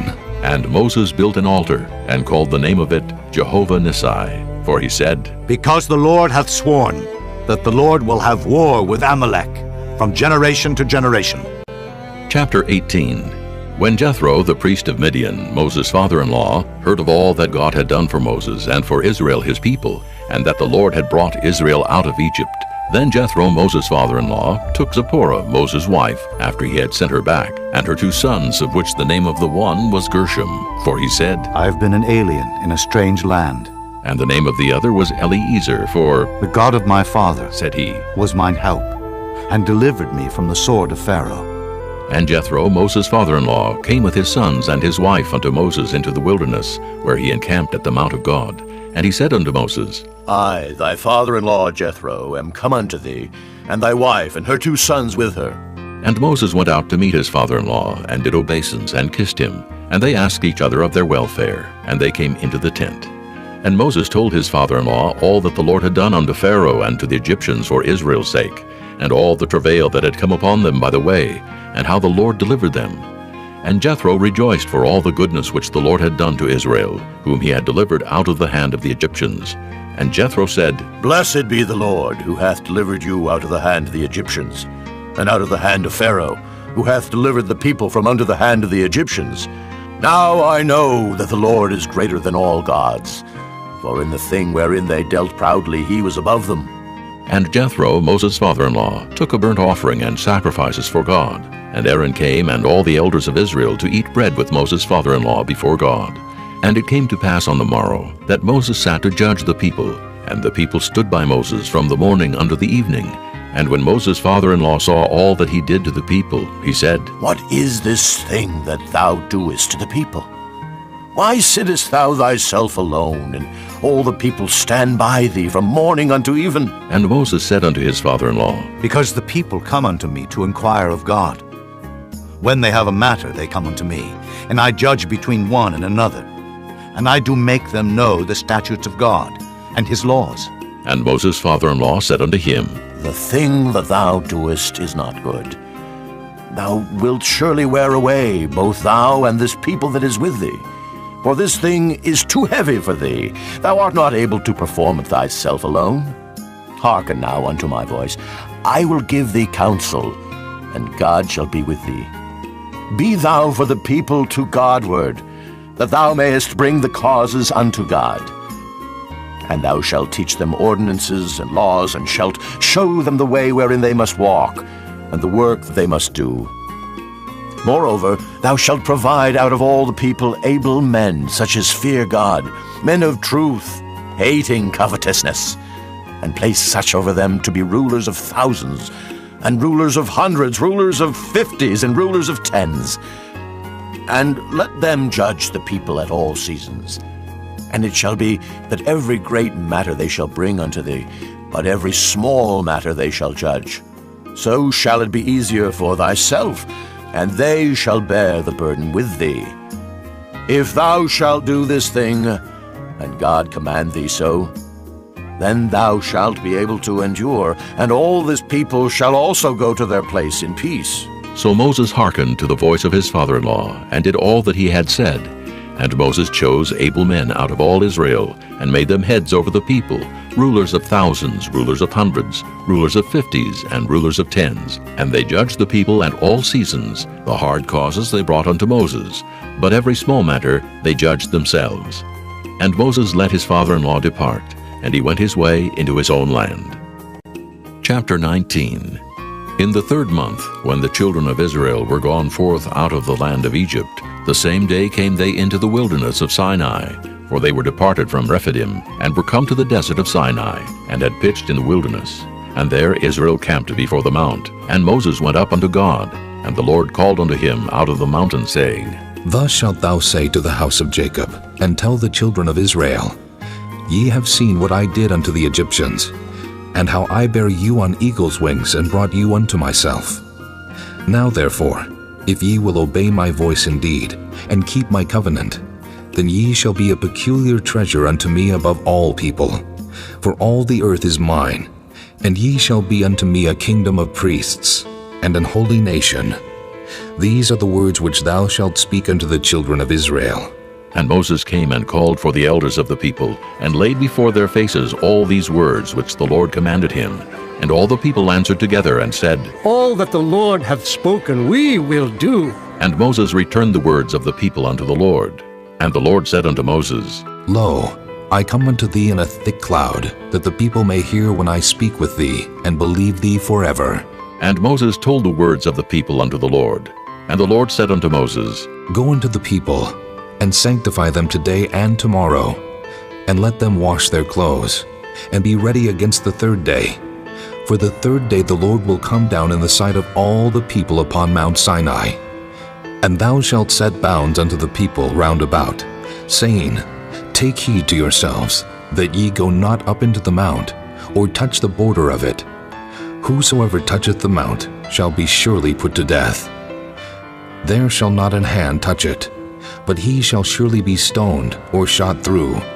Whether it be beast or man, it shall not live. When the trumpet soundeth long, they shall come up to the mount.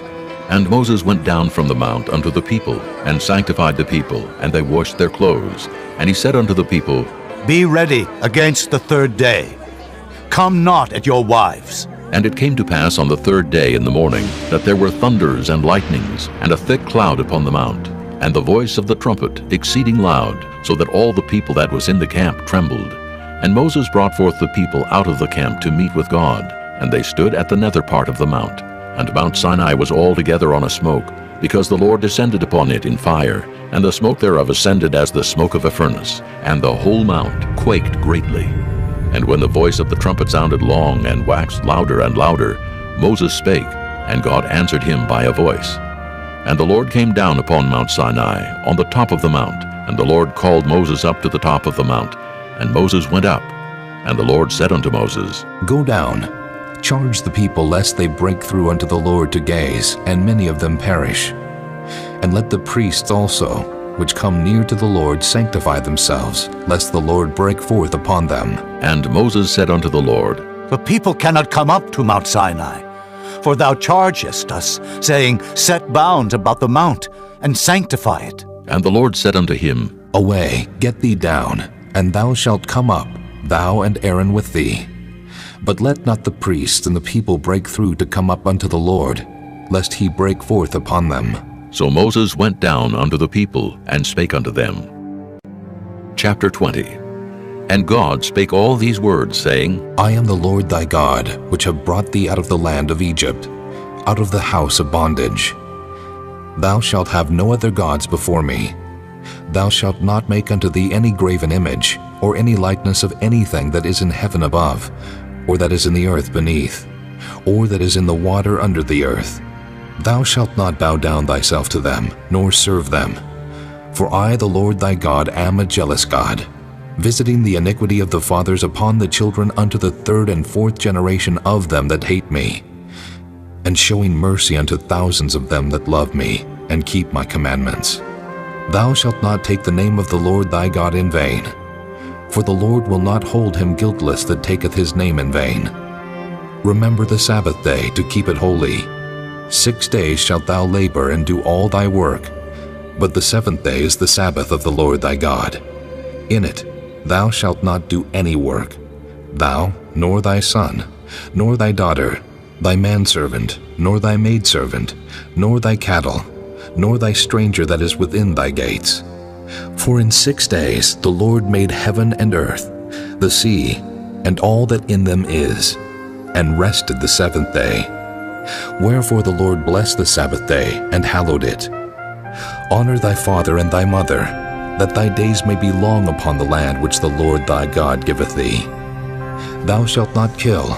Thou shalt not commit adultery. Thou shalt not steal. Thou shalt not bear false witness against thy neighbor. Thou shalt not covet thy neighbor's house. Thou shalt not covet thy neighbor's wife, nor his manservant, nor his maidservant, nor his ox, nor his ass, nor anything that is thy neighbor's. And all the people saw the thunderings and the lightnings, and the noise of the trumpet, and the mountain smoking. And when the people saw it, they removed and stood afar off. And they said unto Moses, Speak thou with us, and we will hear. But let not God speak with us, lest we die. And Moses said unto the people, Fear not, for God is come to prove you, and that his fear may be before your faces, that ye sin not. And the people stood afar off. And Moses drew near unto the thick darkness where God was. And the Lord said unto Moses, Thus thou shalt say unto the children of Israel, Ye have seen that I have talked with you from heaven. Ye shall not make with me gods of silver, neither shall ye make unto you gods of gold. An altar of earth thou shalt make unto me, and shalt sacrifice thereon thy burnt offerings, and thy peace offerings, thy sheep, and thine oxen. In all places where I record my name I will come unto thee, and I will bless thee. And if thou wilt make me an altar of stone, thou shalt not build it of hewn stone, for if thou lift up thy tool upon it, thou hast polluted it. Neither shalt thou go up by steps unto mine altar, that thy nakedness be not discovered thereon. Chapter 21. Now these are the judgments which thou shalt set before them. If thou buy an Hebrew servant, 6 years he shall serve, and in the 7th he shall go out free for nothing. If he came in by himself, he shall go out by himself. If he were married, then his wife shall go out with him. If his master have given him a wife, and she have borne him sons or daughters, the wife and her children shall be her master's, and he shall go out by himself. And if the servant shall plainly say, I love my master, my wife, and my children, I will not go out free, then his master shall bring him unto the judges. He shall also bring him to the door, or unto the doorpost, and his master shall bore his ear through with an awl, and he shall serve him forever. And if a man sell his daughter to be a maidservant, she shall not go out as the men servants do. If she please not her master, who hath betrothed her to himself, then shall he let her be redeemed. To sell her unto a strange nation he shall have no power, seeing he hath dealt deceitfully with her. And if he have betrothed her unto his son, he shall deal with her after the manner of daughters.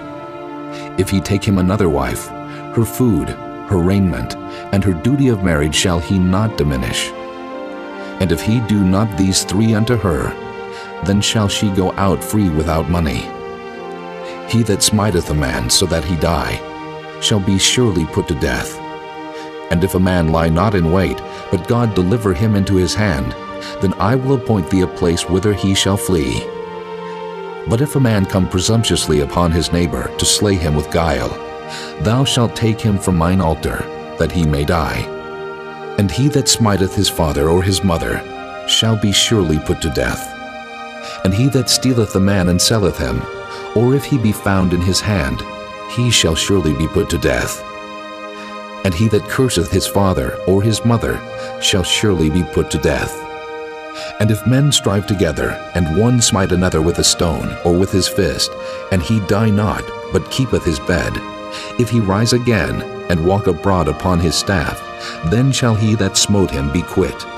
Only he shall pay for the loss of his time, and shall cause him to be thoroughly healed. And if a man smite his servant or his maid with a rod, and he die under his hand, he shall be surely punished. Notwithstanding, if he continue a day or 2, he shall not be punished, for he is his money. If men strive and hurt a woman with child, so that her fruit depart from her, and yet no mischief follow, he shall be surely punished, according as the woman's husband will lay upon him, and he shall pay as the judges determine. And if any mischief follow, then thou shalt give life for life, eye for eye, tooth for tooth, hand for hand, foot for foot, burning for burning, wound for wound, stripe for stripe. And if a man smite the eye of his servant, or the eye of his maid, that it perish, he shall let him go free for his eye's sake. And if he smite out his manservant's tooth, or his maidservant's tooth, he shall let him go free for his tooth's sake. If an ox gore a man or a woman, that they die, then the ox shall be surely stoned, and his flesh shall not be eaten, but the owner of the ox shall be quit. But if the ox were wont to push with his horn in time past, and it hath been testified to his owner, and he hath not kept him in, but that he hath killed a man or a woman, the ox shall be stoned, and his owner also shall be put to death. If there be laid on him a sum of money, then he shall give for the ransom of his life whatsoever is laid upon him. Whether he have gored a son, or have gored a daughter, according to this judgment shall it be done unto him. If the ox shall push a manservant or a maidservant, he shall give unto their master 30 shekels of silver, and the ox shall be stoned. And if a man shall open a pit, or if a man shall dig a pit, and not cover it, and an ox or an ass fall therein, the owner of the pit shall make it good, and give money unto the owner of them, and the dead beast shall be his.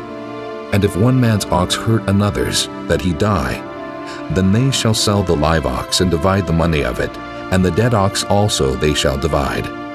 Or if it be known that the ox hath used to push in time past, and his owner hath not kept him in, he shall surely pay ox for ox, and the dead shall be his own. Chapter 22. If a man shall steal an ox or a sheep and kill it or sell it, he shall restore 5 oxen for an ox, and 4 sheep for a sheep. If a thief be found breaking up, and be smitten that he die, there shall no blood be shed for him. If the sun be risen upon him, there shall be blood shed for him, for he should make full restitution. If he have nothing, then he shall be sold for his theft. If the theft be certainly found in his hand alive, whether it be ox or ass or sheep, he shall restore double. If a man shall cause a field or vineyard to be eaten, and shall put in his beast, and shall feed in another man's field, of the best of his own field, and of the best of his own vineyard, shall he make restitution. If fire break out, and catch in thorns, so that the stacks of corn, or the standing corn, or the field be consumed therewith, he that kindled the fire shall surely make restitution. If a man shall deliver unto his neighbor money or stuff to keep, and it be stolen out of the man's house, if the thief be found, let him pay double. If the thief be not found, then the master of the house shall be brought unto the judges, to see whether he have put his hand unto his neighbor's goods. For all manner of trespass, whether it be for ox, for ass, for sheep, for raiment, or for any manner of lost thing which another challengeth to be his, the cause of both parties shall come before the judges, and whom the judges shall condemn, he shall pay double unto his neighbor. If a man deliver unto his neighbor an ass, or an ox, or a sheep, or any beast to keep, and it die, or be hurt, or driven away, no man seeing it, then shall an oath of the Lord be between them both, that he hath not put his hand unto his neighbor's goods, and the owner of it shall accept thereof, and he shall not make it good. And if it be stolen from him, he shall make restitution unto the owner thereof. If it be torn in pieces, then let him bring it for witness, and he shall not make good that which was torn. And if a man borrow aught of his neighbor, and it be hurt or die, the owner thereof being not with it, he shall surely make it good. But if the owner thereof be with it, he shall not make it good. If it be an hired thing, it came for his hire. And if a man entice a maid that is not betrothed, and lie with her, he shall surely endow her to be his wife. If her father utterly refuse to give her unto him, he shall pay money according to the dowry of virgins. Thou shalt not suffer a witch to live. Whosoever lieth with a beast shall surely be put to death. He that sacrificeth unto any god, save unto the Lord only, he shall be utterly destroyed. Thou shalt neither vex a stranger, nor oppress him, for ye were strangers in the land of Egypt. Ye shall not afflict any widow or fatherless child. If thou afflict them in any wise, and they cry at all unto me, I will surely hear their cry, and my wrath shall wax hot, and I will kill you with the sword, and your wives shall be widows, and your children fatherless. If thou lend money to any of my people that is poor by thee, thou shalt not be to him as an usurer, neither shalt thou lay upon him usury. If thou at all take thy neighbor's raiment to pledge, thou shalt deliver it unto him by that the sun goeth down, for that is his covering only. It is his raiment for his skin. Wherein shall he sleep? And it shall come to pass, when he crieth unto me, that I will hear, for I am gracious. Thou shalt not revile the gods, nor curse the ruler of thy people. Thou shalt not delay to offer the first of thy ripe fruits, and of thy liquors. The firstborn of thy son shalt thou give unto me. Likewise shalt thou do with thine oxen, and with thy sheep. 7 days it shall be with his dam. On the 8th day thou shalt give it me. And ye shall be holy men unto me. Neither shall ye eat any flesh that is torn of beast in the field. Ye shall cast it to the dogs. Chapter 23. Thou shalt not raise a false report. Put not thine hand with the wicked to be an unrighteous witness. Thou shalt not follow a multitude to do evil, neither shalt thou speak in a cause to decline after many to wrest judgment. Neither shalt thou countenance a poor man in his cause. If thou meet thine enemy's ox or his ass going astray, thou shalt surely bring it back to him again. If thou see the ass of him that hateth thee lying under his burden, and wouldest forbear to help him, thou shalt surely help with him. Thou shalt not wrest the judgment of thy poor in his cause. Keep thee far from a false matter, and the innocent and righteous slay thou not, for I will not justify the wicked. And thou shalt take no gift, for the gift blindeth the wise, and perverteth the words of the righteous. Also thou shalt not oppress a stranger, for ye know the heart of a stranger, seeing ye were strangers in the land of Egypt. And 6 years thou shalt sow thy land, and shalt gather in the fruits thereof. But the 7th year thou shalt let it rest and lie still, that the poor of thy people may eat, and what they leave the beasts of the field shall eat. In like manner thou shalt deal with thy vineyard, and with thy oliveyard. 6 days thou shalt do thy work, and on the 7th day thou shalt rest, that thine ox and thine ass may rest, and the son of thy handmaid, and the stranger may be refreshed. And in all things that I have said unto you be circumspect, and make no mention of the name of other gods, neither let it be heard out of thy mouth. 3 times thou shalt keep a feast unto me in the year. Thou shalt keep the feast of unleavened bread. Thou shalt eat unleavened bread 7 days, as I commanded thee, in the time appointed of the month Abib, for in it thou camest out from Egypt. And none shall appear before me empty.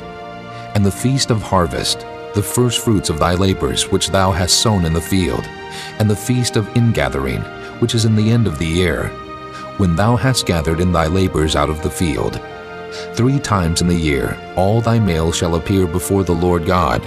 Thou shalt not offer the blood of my sacrifice with leavened bread, neither shall the fat of my sacrifice remain until the morning. The first of the first fruits of thy land thou shalt bring into the house of the Lord thy God. Thou shalt not see the kid in his mother's milk.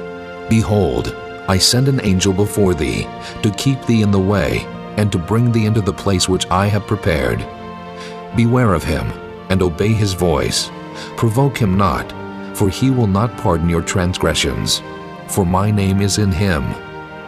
But if thou shalt indeed obey his voice, and do all that I speak, then I will be an enemy unto thine enemies, and an adversary unto thine adversaries. For mine angel shall go before thee, and bring thee in unto the Amorites, and the Hittites, and the Perizzites, and the Canaanites, the Hivites, and the Jebusites, and I will cut them off. Thou shalt not bow down to their gods, nor serve them, nor do after their works. But thou shalt utterly overthrow them, and quite break down their images. And ye shall serve the Lord your God, and he shall bless thy bread and thy water, and I will take sickness away from the midst of thee. There shall nothing cast their young, nor be barren in thy land. The number of thy days I will fulfill. I will send my fear before thee, and will destroy all the people to whom thou shalt come, and I will make all thine enemies turn their backs unto thee. And I will send hornets before thee, which shall drive out the Hivite, the Canaanite, and the Hittite from before thee. I will not drive them out from before thee in 1 year, lest the land become desolate, and the beast of the field multiply against thee. By little and little I will drive them out from before thee, until thou be increased and inherit the land. And I will set thy bounds from the Red Sea, even unto the sea of the Philistines, and from the desert unto the river. For I will deliver the inhabitants of the land into your hand, and thou shalt drive them out before thee. Thou shalt make no covenant with them, nor with their gods. They shall not dwell in thy land, lest they make thee sin against me. For if thou serve their gods, it will surely be a snare unto thee. Chapter 24. And he said unto Moses, Come up unto the Lord, thou, and Aaron, Nadab, and Abihu, and 70 of the elders of Israel, and worship ye afar off. And Moses alone shall come near the Lord, but they shall not come nigh, neither shall the people go up with him. And Moses came and told the people all the words of the Lord, and all the judgments. And all the people answered with one voice and said, All the words which the Lord hath said will we do. And Moses wrote all the words of the Lord, and rose up early in the morning, and builded an altar under the hill, and 12 pillars according to the 12 tribes of Israel.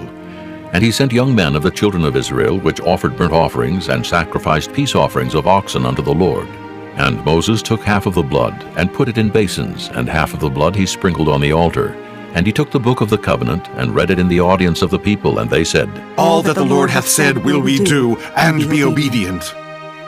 And Moses took the blood, and sprinkled it on the people, and said, Behold, the blood of the covenant, which the Lord hath made with you concerning all these words. Then went up Moses and Aaron, Nadab and Abihu, and 70 of the elders of Israel, and they saw the God of Israel. And there was under his feet as it were a paved work of a sapphire stone, and as it were the body of heaven in his clearness. And upon the nobles of the children of Israel he laid not his hand. Also they saw God, and did eat and drink. And the Lord said unto Moses, Come up to me into the mount, and be there, and I will give thee tables of stone, and a law and commandments which I have written, that thou mayest teach them. And Moses rose up, and his minister Joshua.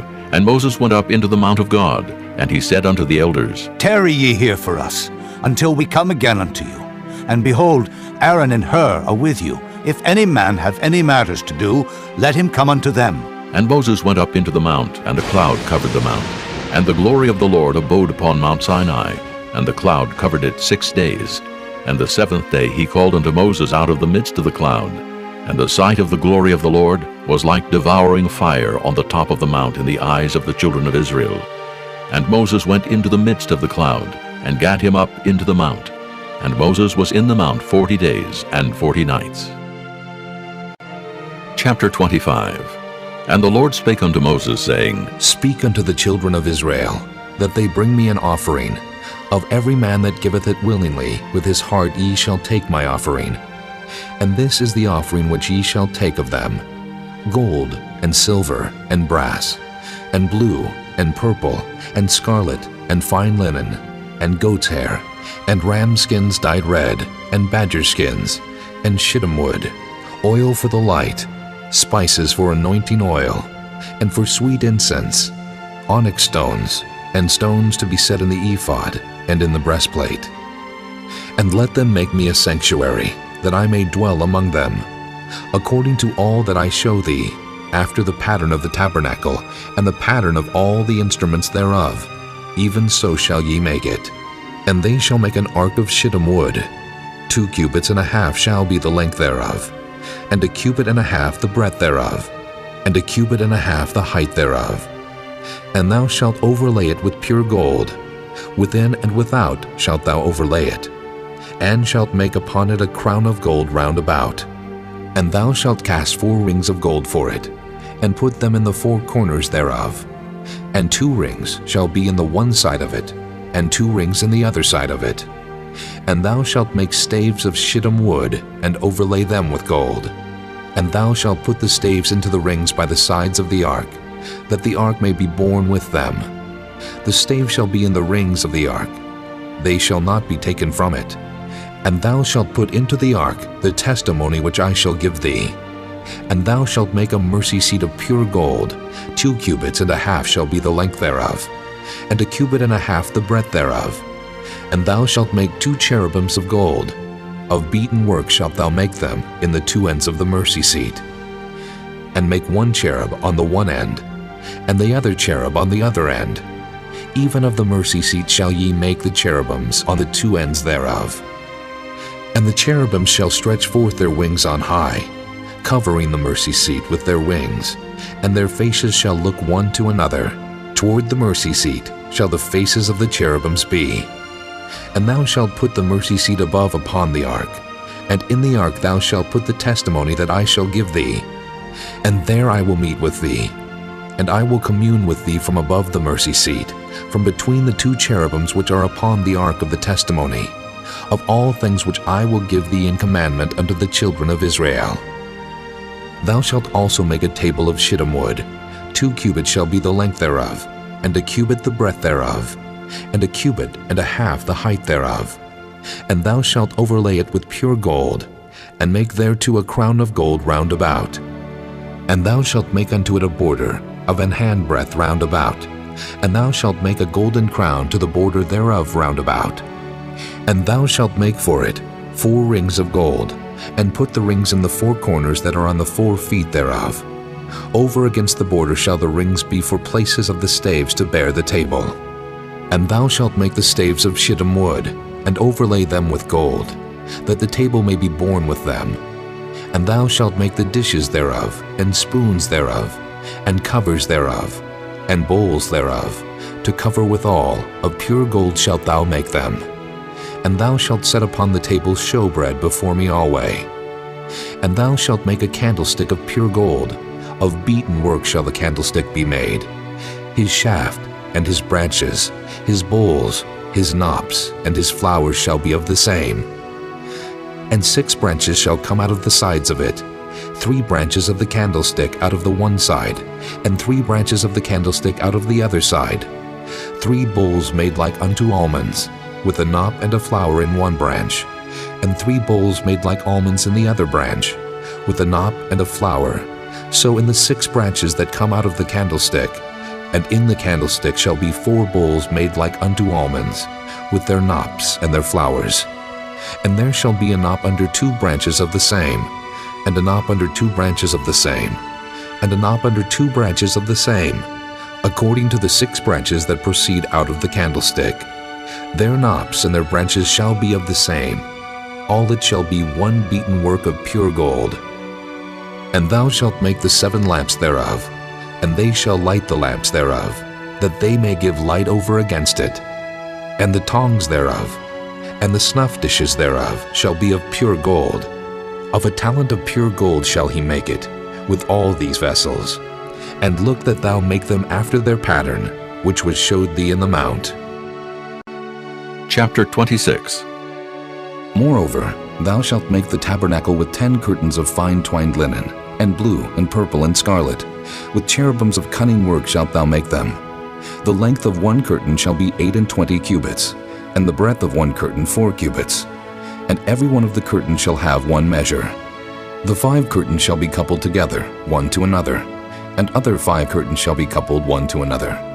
And thou shalt make loops of blue upon the edge of the one curtain from the selvage in the coupling. And likewise shalt thou make in the uttermost edge of another curtain in the coupling of the second. 50 loops shalt thou make in the one curtain, and 50 loops shalt thou make in the edge of the curtain that is in the coupling of the second, that the loops may take hold one of another. And thou shalt make 50 tacks of gold, and couple the curtains together with the tacks, and it shall be one tabernacle. And thou shalt make curtains of goat's hair to be a covering upon the tabernacle. 11 curtains shalt thou make. The length of one curtain shall be 30 cubits, and the breadth of one curtain 4 cubits. And the 11 curtains shall be all of one measure. And thou shalt couple 5 curtains by themselves, and 6 curtains by themselves, and shalt double the 6th curtain in the forefront of the tabernacle. And thou shalt make 50 loops on the edge of the one curtain that is outmost in the coupling, and 50 loops in the edge of the curtain which coupleth the second. And thou shalt make 50 tacks of brass, and put the tacks into the loops, and couple the tent together, that it may be one. And the remnant that remaineth of the curtains of the tent, the half curtain that remaineth, shall hang over the backside of the tabernacle. And a cubit on the one side, and a cubit on the other side of that which remaineth in the length of the curtains of the tent. It shall hang over the sides of the tabernacle, on this side and on that side to cover it.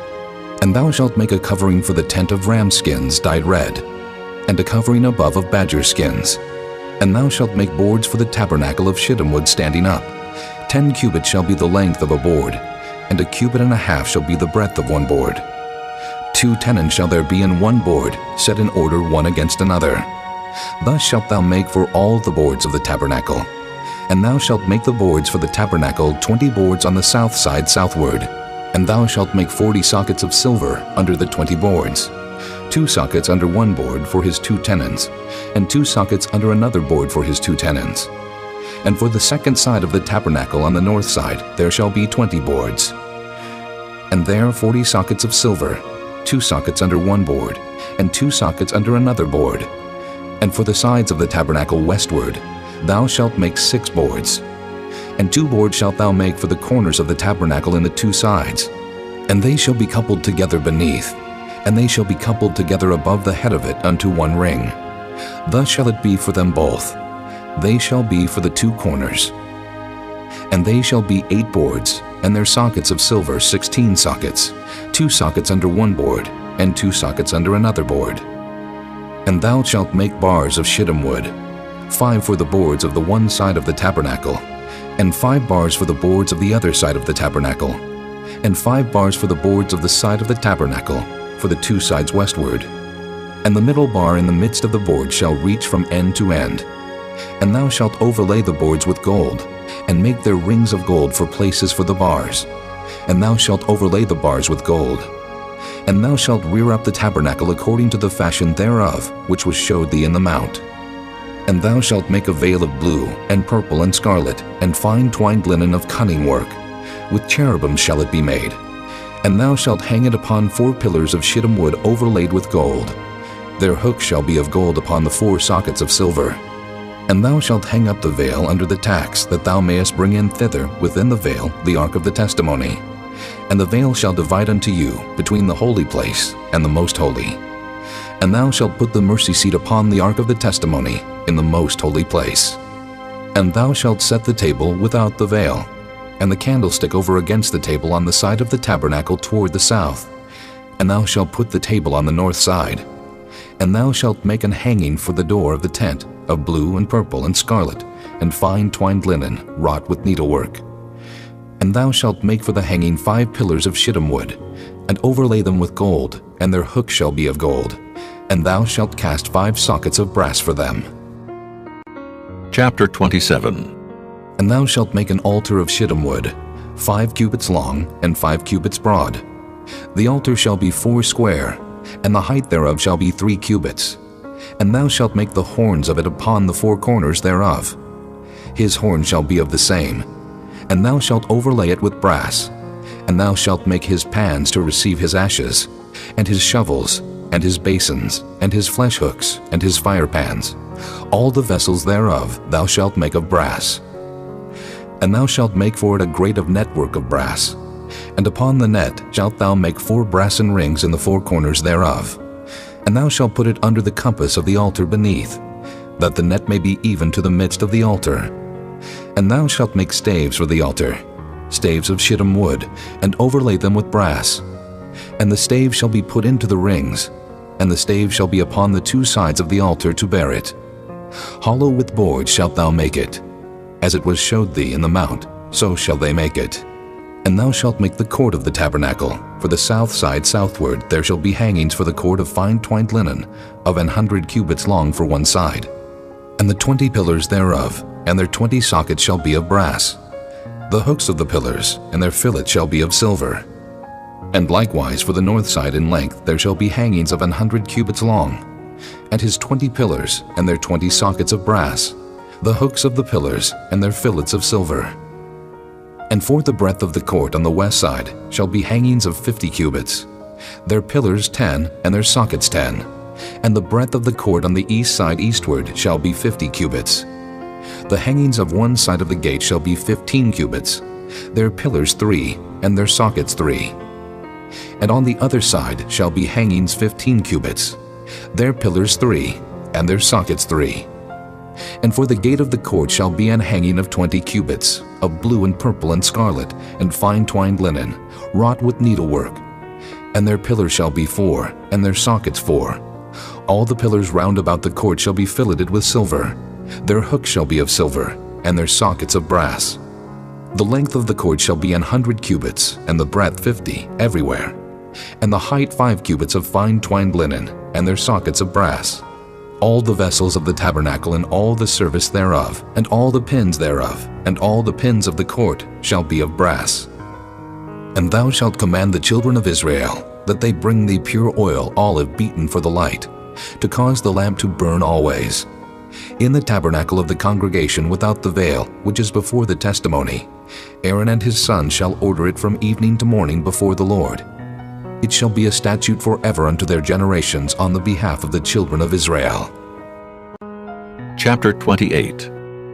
And take thou unto thee Aaron thy brother, and his sons with him from among the children of Israel, that he may minister unto me in the priest's office, even Aaron, Nadab, and Abihu, Eleazar, and Ithamar, Aaron's sons. And thou shalt make holy garments for Aaron thy brother, for glory and for beauty. And thou shalt speak unto all that are wise-hearted, whom I have filled with the spirit of wisdom, that they may make Aaron's garments to consecrate him, that he may minister unto me in the priest's office. And these are the garments which they shall make: a breastplate, and an ephod, and a robe, and a broidered coat, a mitre, and a girdle. And they shall make holy garments for Aaron thy brother and his sons, that he may minister unto me in the priest's office. And they shall take gold, and blue, and purple, and scarlet, and fine linen. And they shall make the ephod of gold, of blue, and of purple, of scarlet, and fine twined linen with cunning work. It shall have the 2 shoulder pieces thereof joined at the 2 edges thereof, and so it shall be joined together. And the curious girdle of the ephod which is upon it shall be of the same according to the work thereof, even of gold, of blue, and purple, and scarlet, and fine twined linen. And thou shalt take 2 onyx stones, and grave on them the names of the children of Israel, 6 of their names on one stone, and the other 6 names of the rest on the other stone according to their birth. With the work of an engraver in stone, like the engravings of a signet, shalt thou engrave the 2 stones with the names of the children of Israel. Thou shalt make them to be set in ouches of gold. And thou shalt put the 2 stones upon the shoulders of the ephod for stones of memorial unto the children of Israel. And Aaron shall bear their names before the Lord upon his 2 shoulders for a memorial. And thou shalt make ouches of gold, and 2 chains of pure gold at the ends, of wreathen work shalt thou make them, and fasten the wreathen chains to the ouches. And thou shalt make the breastplate of judgment with cunning work. After the work of the ephod thou shalt make it. Of gold, of blue, and of purple, and of scarlet, and of fine twined linen shalt thou make it. 4 square it shall be being doubled. A span shall be the length thereof, and a span shall be the breadth thereof.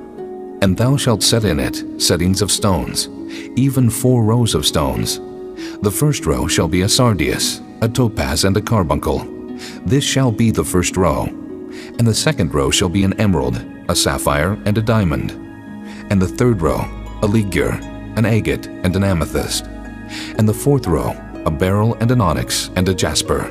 They shall be set in gold in their enclosings.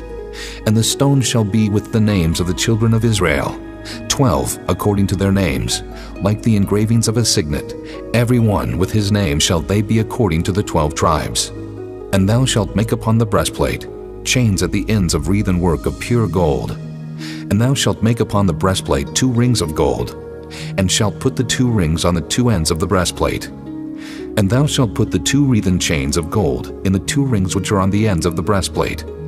And the other 2 ends of the 2 wreathen chains thou shalt fasten in the 2 ouches, and put them on the shoulder pieces of the ephod before it.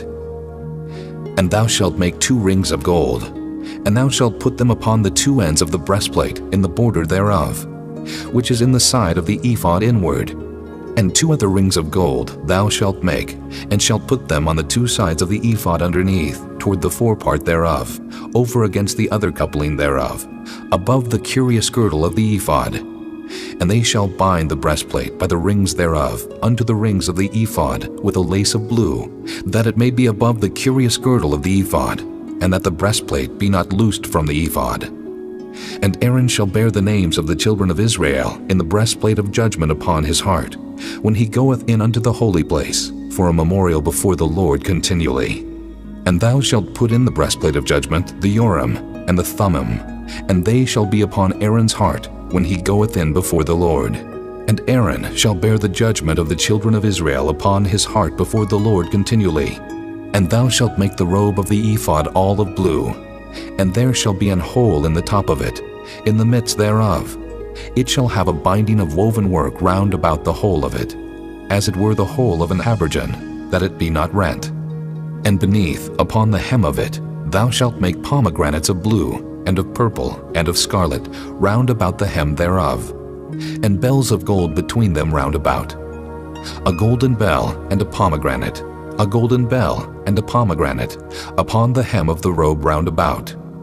And it shall be upon Aaron to minister, and his sound shall be heard when he goeth in unto the holy place before the Lord, and when he cometh out, that he die not. And thou shalt make a plate of pure gold, and grave upon it, like the engravings of a signet, Holiness to the Lord. And thou shalt put it on a blue lace, that it may be upon the mitre. Upon the forefront of the mitre it shall be.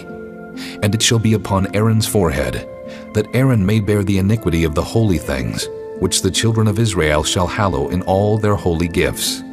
And it shall be always upon his forehead, that they may be accepted before the Lord. And thou shalt embroider the coat of fine linen, and thou shalt make the mitre of fine linen, and thou shalt make the girdle of needlework. And for Aaron's sons thou shalt make coats, and thou shalt make for them girdles, and bonnets shalt thou make for them, for glory and for beauty. And thou shalt put them upon Aaron thy brother, and his sons with him, and shalt anoint them, and consecrate them, and sanctify them, that they may minister unto me in the priest's office.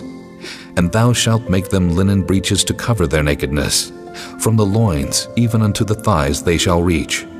And they shall be upon Aaron and upon his sons when they come in unto the tabernacle of the congregation, or when they come near unto the altar to minister in the holy place, that they bear not iniquity and die. It shall be a statute forever unto him and his seed after him. Chapter 29. And this is the thing that thou shalt do unto them, to hallow them, to minister unto me in the priest's office. Take 1 young bullock, and 2 rams without blemish, and unleavened bread, and cakes unleavened tempered with oil, and wafers unleavened anointed with oil. Of wheaten flour shalt thou make them. And thou shalt put them into 1 basket, and bring them in the basket with the bullock and the 2 rams. And Aaron and his sons thou shalt bring unto the door of the tabernacle of the congregation, and shalt wash them with water. And thou shalt take the garments, and put upon Aaron the coat, and the robe of the ephod, and the ephod, and the breastplate, and gird him with the curious girdle of the ephod. And thou shalt put the mitre upon his head, and put the holy crown upon the mitre. Then shalt thou take the anointing oil, and pour it upon his head, and anoint him. And thou shalt bring his sons, and put coats upon them, and thou shalt gird them with girdles, Aaron and his sons, and put the bonnets on them, and the priest's office shall be theirs for a perpetual statute. And thou shalt consecrate Aaron and his sons. And thou shalt cause a bullock to be brought before the tabernacle of the congregation. And Aaron and his sons shall put their hands upon the head of the bullock. And thou shalt kill the bullock before the Lord, by the door of the tabernacle of the congregation. And thou shalt take of the blood of the bullock, and put it upon the horns of the altar with thy finger, and pour all the blood beside the bottom of the altar. And thou shalt take all the fat that covereth the inwards, and the caul that is above the liver, and the 2 kidneys, and the fat that is upon them, and burn them upon the altar. But the flesh of the bullock, and his skin, and his dung, shalt thou burn with fire without the camp. It is a sin offering. Thou shalt also take 1 ram, and Aaron and his sons shall put their hands upon the head of the ram. And thou shalt slay the ram. And thou shalt take his blood, and sprinkle it round about upon the altar. And thou shalt cut the ram in pieces, and wash the inwards of him, and his legs, and put them unto his pieces, and unto his head. And thou shalt burn the whole ram upon the altar. It is a burnt offering unto the Lord. It is a sweet savor, an offering made by fire unto the Lord. And thou shalt take the other ram, and Aaron and his sons shall put their hands upon the head of the ram. Then shalt thou kill the ram, and take of his blood, and put it upon the tip of the right ear of Aaron, and upon the tip of the right ear of his sons, and upon the thumb of their right hand, and upon the great toe of their right foot, and sprinkle the blood upon the altar round about. And thou shalt take of the blood that is upon the altar, and of the anointing oil, and sprinkle it upon Aaron, and upon his garments, and upon his sons, and upon the garments of his sons with him. And he shall be hallowed, and his garments and his sons' garments with him. Also thou shalt take of the ram the fat and the rump, and the fat that covereth the inwards, and the caul above the liver, and the 2 kidneys, and the fat that is upon them, and the right shoulder, for it is a ram of consecration. And 1 loaf of bread, and 1 cake of oiled bread, and 1 wafer out of the basket of the unleavened bread that is before the Lord. And thou shalt put all in the hands of Aaron, and in the hands of his sons, and shalt wave them for a wave offering before the Lord. And thou shalt receive them of their hands, and burn them upon the altar for a burnt offering, for a sweet savor before the Lord. It is an offering made by fire unto the Lord. And thou shalt take the breast of the ram of Aaron's consecration, and wave it for a wave offering before the Lord, and it shall be thy part. And thou shalt sanctify the breast of the wave offering, and the shoulder of the heave offering, which is waved, and which is heaved up, of the ram of the consecration, even of that which is for Aaron, and of that which is for his sons. And it shall be Aaron's and his sons by a statute forever from the children of Israel. For it is an heave offering, and it shall be an heave offering from the children of Israel of the sacrifice of their peace offerings, even their heave offering unto the Lord. And the holy garments of Aaron shall be his sons after him, to be anointed therein, and to be consecrated in them. And that son that is priest in his stead shall put them on 7 days, when he cometh into the tabernacle of the congregation to minister in the holy place. And thou shalt take the ram of the consecration, and seethe his flesh in the holy place. And Aaron and his sons shall eat the flesh of the ram, and the bread that is in the basket by the door of the tabernacle of the congregation. And they shall eat those things wherewith the atonement was made, to consecrate and to sanctify them. But a stranger shall not eat thereof, because they are holy. And if aught of the flesh of the consecrations, or of the bread remain unto the morning, then thou shalt burn the remainder with fire. It shall not be eaten, because it is holy. And thus shalt thou do unto Aaron, and to his sons, according to all things which I have commanded thee. 7 days shalt thou consecrate them, and thou shalt offer every day a bullock for a sin offering for atonement. And thou shalt cleanse the altar, when thou hast made an atonement for it, and thou shalt anoint it to sanctify it. 7 days thou shalt make an atonement for the altar, and sanctify it, and it shall be an altar most holy. Whatsoever toucheth the altar shall be holy. Now this is that which thou shalt offer upon the altar: 2 lambs of the first year, day by day continually.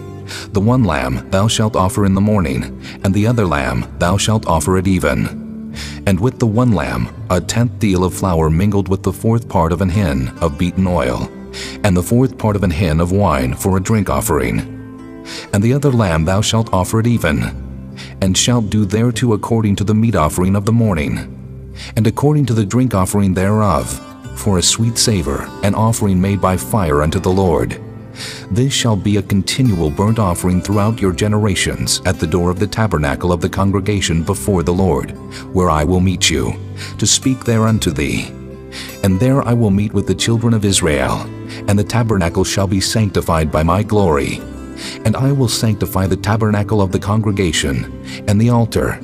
I will sanctify also both Aaron and his sons, to minister to me in the priest's office.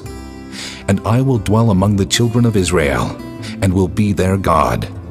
And they shall know that I am the Lord their God, that brought them forth out of the land of Egypt, that I may dwell among them.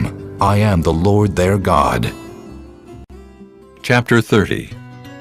And thou shalt make an altar to burn incense upon. Of shittim wood shalt thou make it. A cubit shall be the length thereof, and a cubit the breadth thereof. 4 square shall it be, and 2 cubits shall be the height thereof. The horns thereof shall be of the same, and thou shalt overlay it with pure gold, the top thereof, and the sides thereof round about, and the horns thereof. And thou shalt make unto it a crown of gold round about. And 2 golden rings shalt thou make to it under the crown of it, by the 2 corners thereof. Upon the 2 sides of it shalt thou make it, and they shall be for places for the staves to bear it withal. And thou shalt make the staves of shittim wood, and overlay them with gold. And thou shalt put it before the veil that is by the ark of the testimony, before the mercy seat that is over the testimony, where I will meet with thee. And Aaron shall burn thereon sweet incense every morning. When he dresseth the lamps, he shall burn incense upon it. And when Aaron lighteth the lamps at even, he shall burn incense upon it, a perpetual incense before the Lord throughout your generations. Ye shall offer no strange incense thereon, nor burnt sacrifice, nor meat offering, neither shall ye pour drink offering thereon. And Aaron shall make an atonement upon the horns of it once in a year, with the blood of the sin offering of atonements. Once in the year shall he make atonement upon it throughout your generations. It is most holy unto the Lord. And the Lord spake unto Moses, saying, When thou takest the sum of the children of Israel after their number, then shall they give every man a ransom for his soul unto the Lord, when thou numberest them, that there be no plague among them when thou numberest them. This they shall give, every one that passeth among them that are numbered, half a shekel after the shekel of the sanctuary.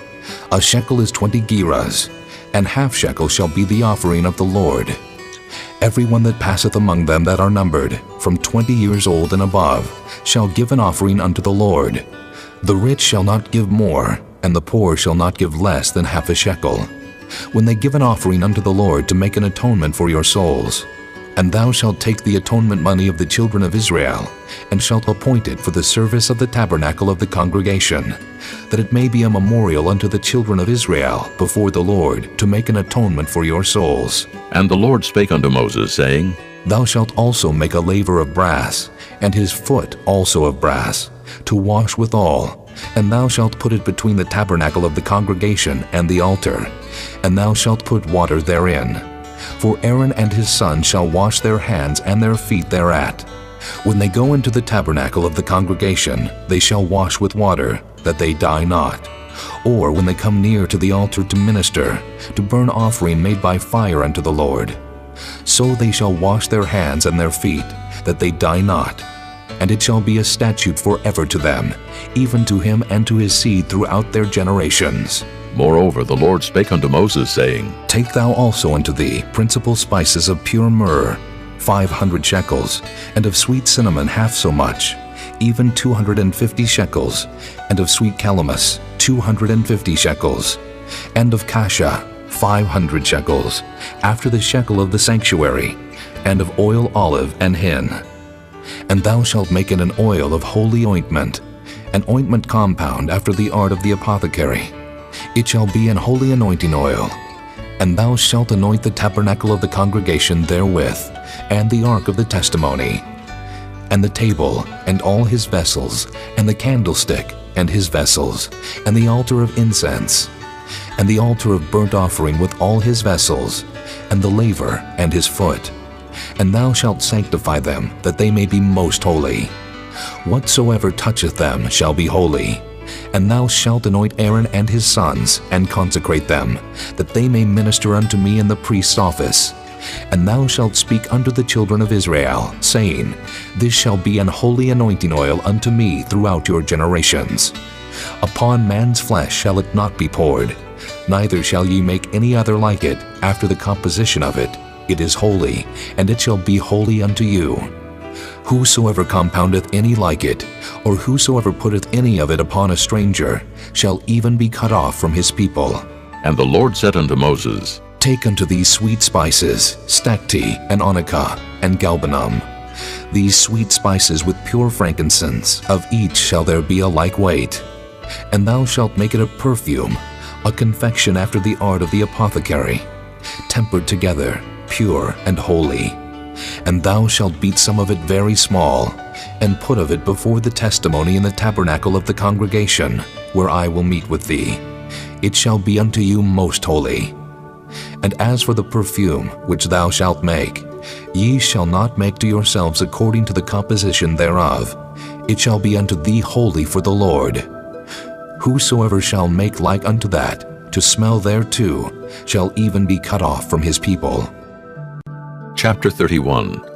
And the Lord spake unto Moses, saying, See, I have called by name Bezaleel, the son of Uri, the son of Hur of the tribe of Judah, and I have filled him with the Spirit of God, in wisdom and in understanding, and in knowledge, and in all manner of workmanship, to devise cunning works, to work in gold, and in silver, and in brass, and in cutting of stones to set them, and in carving of timber, to work in all manner of workmanship. And I, behold, I have given with him Aholiab, the son of Ahisamach, of the tribe of Dan, And in the hearts of all that are wise-hearted I have put wisdom, that they may make all that I have commanded thee. The tabernacle of the congregation, and the ark of the testimony, and the mercy seat that is thereupon, and all the furniture of the tabernacle, and the table, and his furniture, and the pure candlestick with all his furniture, and the altar of incense, and the altar of burnt offering with all his furniture, and the laver and his foot, and the cloths of service, and the holy garments for Aaron the priest, and the garments of his sons to minister in the priest's office, and the anointing oil, and sweet incense for the holy place, according to all that I have commanded thee, shall they do. And the Lord spake unto Moses, saying, Speak thou also unto the children of Israel, saying, Verily, my Sabbaths ye shall keep, for it is a sign between me and you throughout your generations, that ye may know that I am the Lord that doth sanctify you. Ye shall keep the Sabbath therefore, for it is holy unto you. Every one that defileth it shall surely be put to death.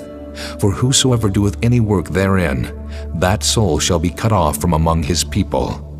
6 days may work be done, but in the 7th is the Sabbath of rest, holy to the Lord. Whosoever doeth any work in the Sabbath day, he shall surely be put to death. Wherefore the children of Israel shall keep the Sabbath, to observe the Sabbath throughout their generations for a perpetual covenant. It is a sign between me and the children of Israel forever. For in 6 days the Lord made heaven and earth, and on the 7th day he rested and was refreshed. And he gave unto Moses, when he had made an end of communing with him upon Mount Sinai, 2 tables of testimony, tables of stone, written with the finger of God. Chapter 32. And when the people saw that Moses delayed to come down out of the mount, the people gathered themselves together unto Aaron, and said unto him, Up, make us gods, which shall go before us. For as for this Moses, the man that brought us up out of the land of Egypt, we wot not what has become of him. And Aaron said unto them, Break off the golden earrings, which are in the ears of your wives, of your sons, and of your daughters, and bring them unto me. And all the people brake off the golden earrings which were in their ears, and brought them unto Aaron. And he received them at their hand, and fashioned it with a graving tool, after he had made it a molten calf. And they said, These be thy gods, O Israel, which brought thee up out of the land of Egypt.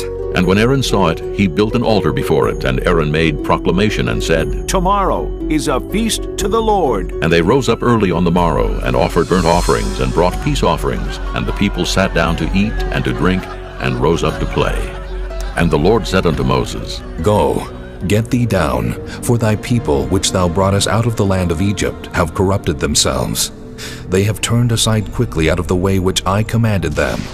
They have made them a molten calf, and have worshipped it, and have sacrificed thereunto, and said, These be thy gods, O Israel, which have brought thee up out of the land of Egypt. And the Lord said unto Moses, I have seen this people, and, behold, it is a stiff-necked people. Now therefore let me alone, that my wrath may wax hot against them, and that I may consume them, and I will make of thee a great nation. And Moses besought the Lord his God, and said, Lord, why doth thy wrath wax hot against thy people, which thou hast brought forth out of the land of Egypt with great power, and with a mighty hand? Wherefore should the Egyptians speak, and say, For mischief did he bring them out to slay them in the mountains, and to consume them from the face of the earth? Turn from thy fierce wrath, and repent of this evil against thy people. Remember Abraham, Isaac, and Israel, thy servants, to whom thou swearest by thine own self, and saidst unto them, I will multiply your seed as the stars of heaven, and all this land that I have spoken of will I give unto your seed, and they shall inherit it forever. And the Lord repented of the evil which he thought to do unto his people. And Moses turned, and went down from the mount, and the 2 tables of the testimony were in his hand. The tables were written on both their sides, on the one side and on the other were they written. And the tables were the work of God, and the writing was the writing of God, graven upon the tables. And when Joshua heard the noise of the people as they shouted, he said unto Moses, There is a noise of war in the camp. And he said, It is not the voice of them that shout for mastery, neither is it the voice of them that cry for being overcome, but the noise of them that sing do I hear. And it came to pass, as soon as he came nigh unto the camp, that he saw the calf and the dancing. And Moses' anger waxed hot, and he cast the tables out of his hands, and brake them beneath the mount. And he took the calf which they had made, and burnt it in the fire, and ground it to powder, and strawed it upon the water, and made the children of Israel drink of it. And Moses said unto Aaron, What did this people unto thee, that thou hast brought so great a sin upon them? And Aaron said, Let not the anger of my Lord wax hot. Thou knowest the people, that they are set on mischief. For they said unto me, Make us gods which shall go before us. For as for this Moses, the man that brought us up out of the land of Egypt, we wot not what is become of him. And I said unto them, Whosoever hath any gold, let them break it off. So they gave it me. Then I cast it into the fire, and there came out this calf. And when Moses saw that the people were naked, for Aaron had made them naked unto their shame among their enemies, then Moses stood in the gate of the camp, and said, Who is on the Lord's side? Let him come unto me. And all the sons of Levi gathered themselves together unto him.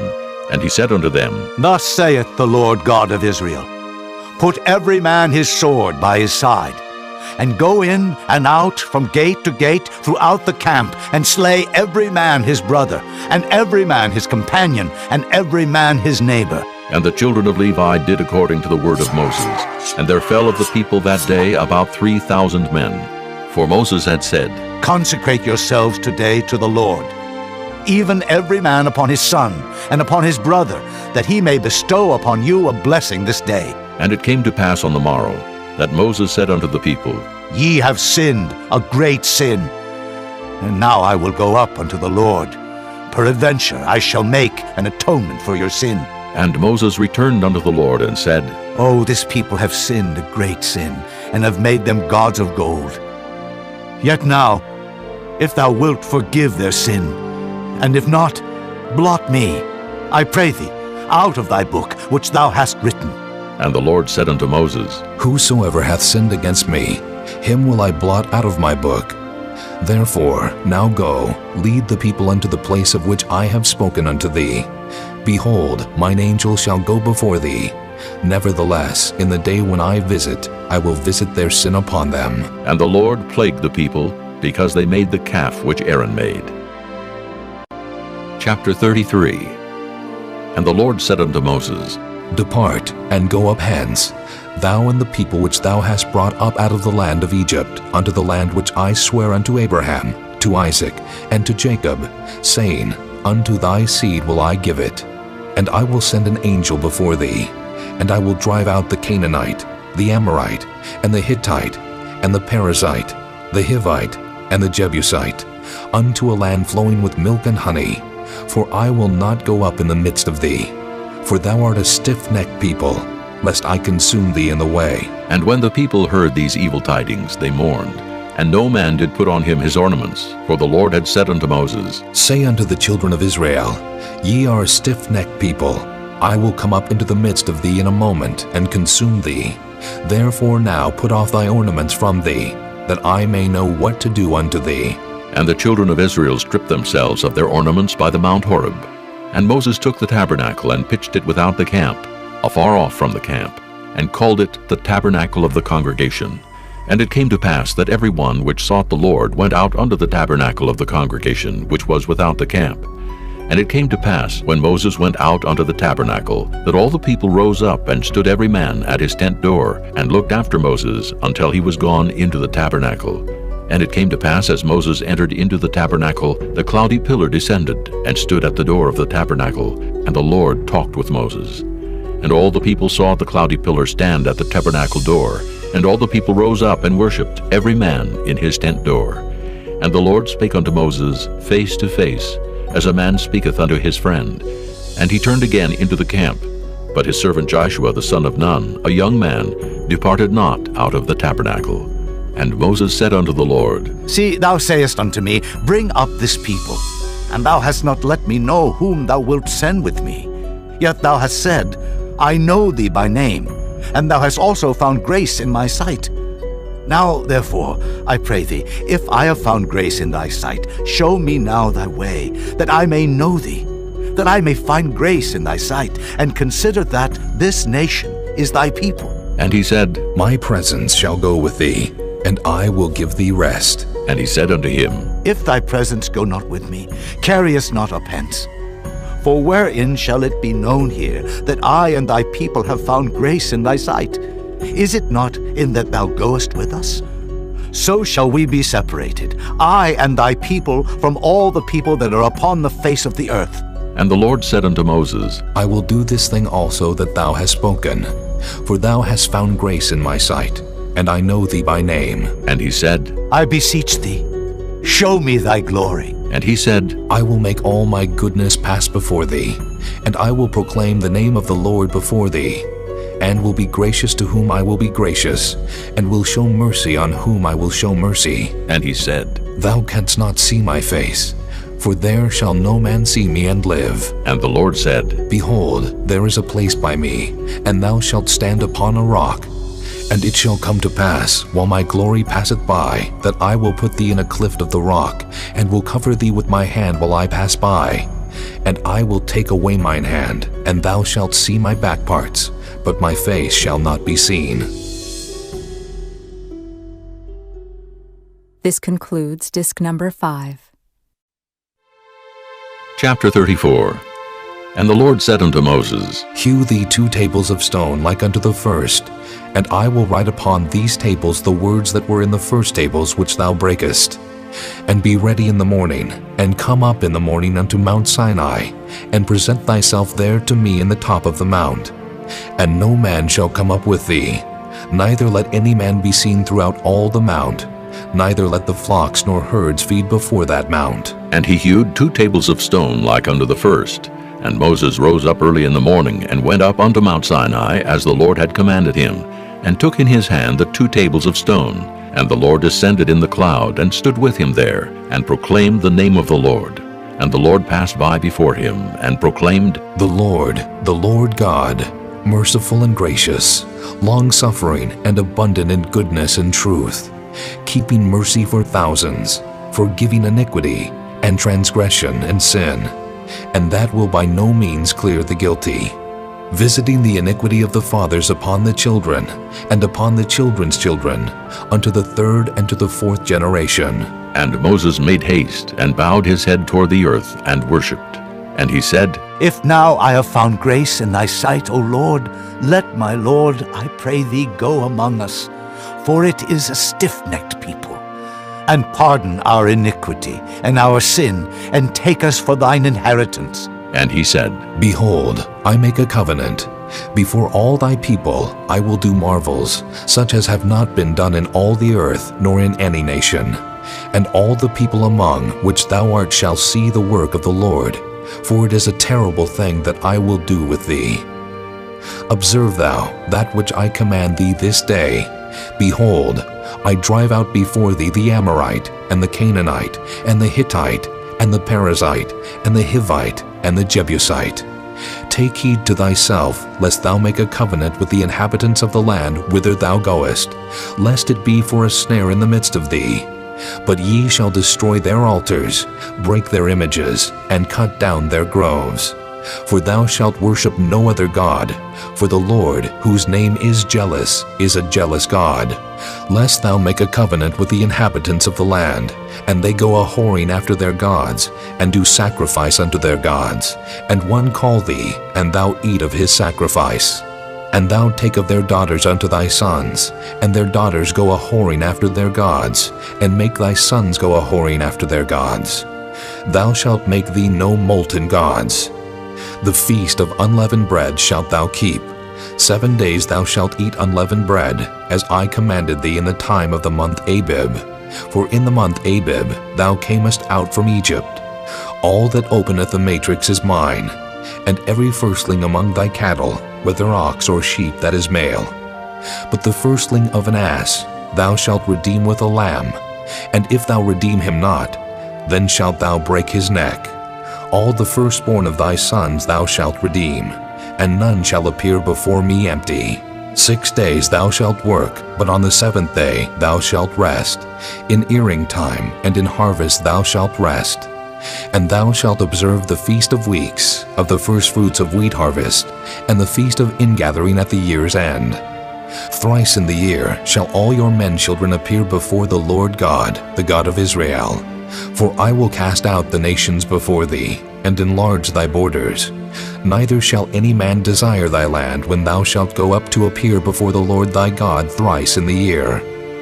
Thou shalt not offer the blood of my sacrifice with leaven, neither shall the sacrifice of the feast of the Passover be left unto the morning. The first of the firstfruits of thy land thou shalt bring unto the house of the Lord thy God. Thou shalt not see the kid in his mother's milk. And the Lord said unto Moses, Write thou these words, for after the tenor of these words I have made a covenant with thee and with Israel. And he was there with the Lord 40 days and 40 nights.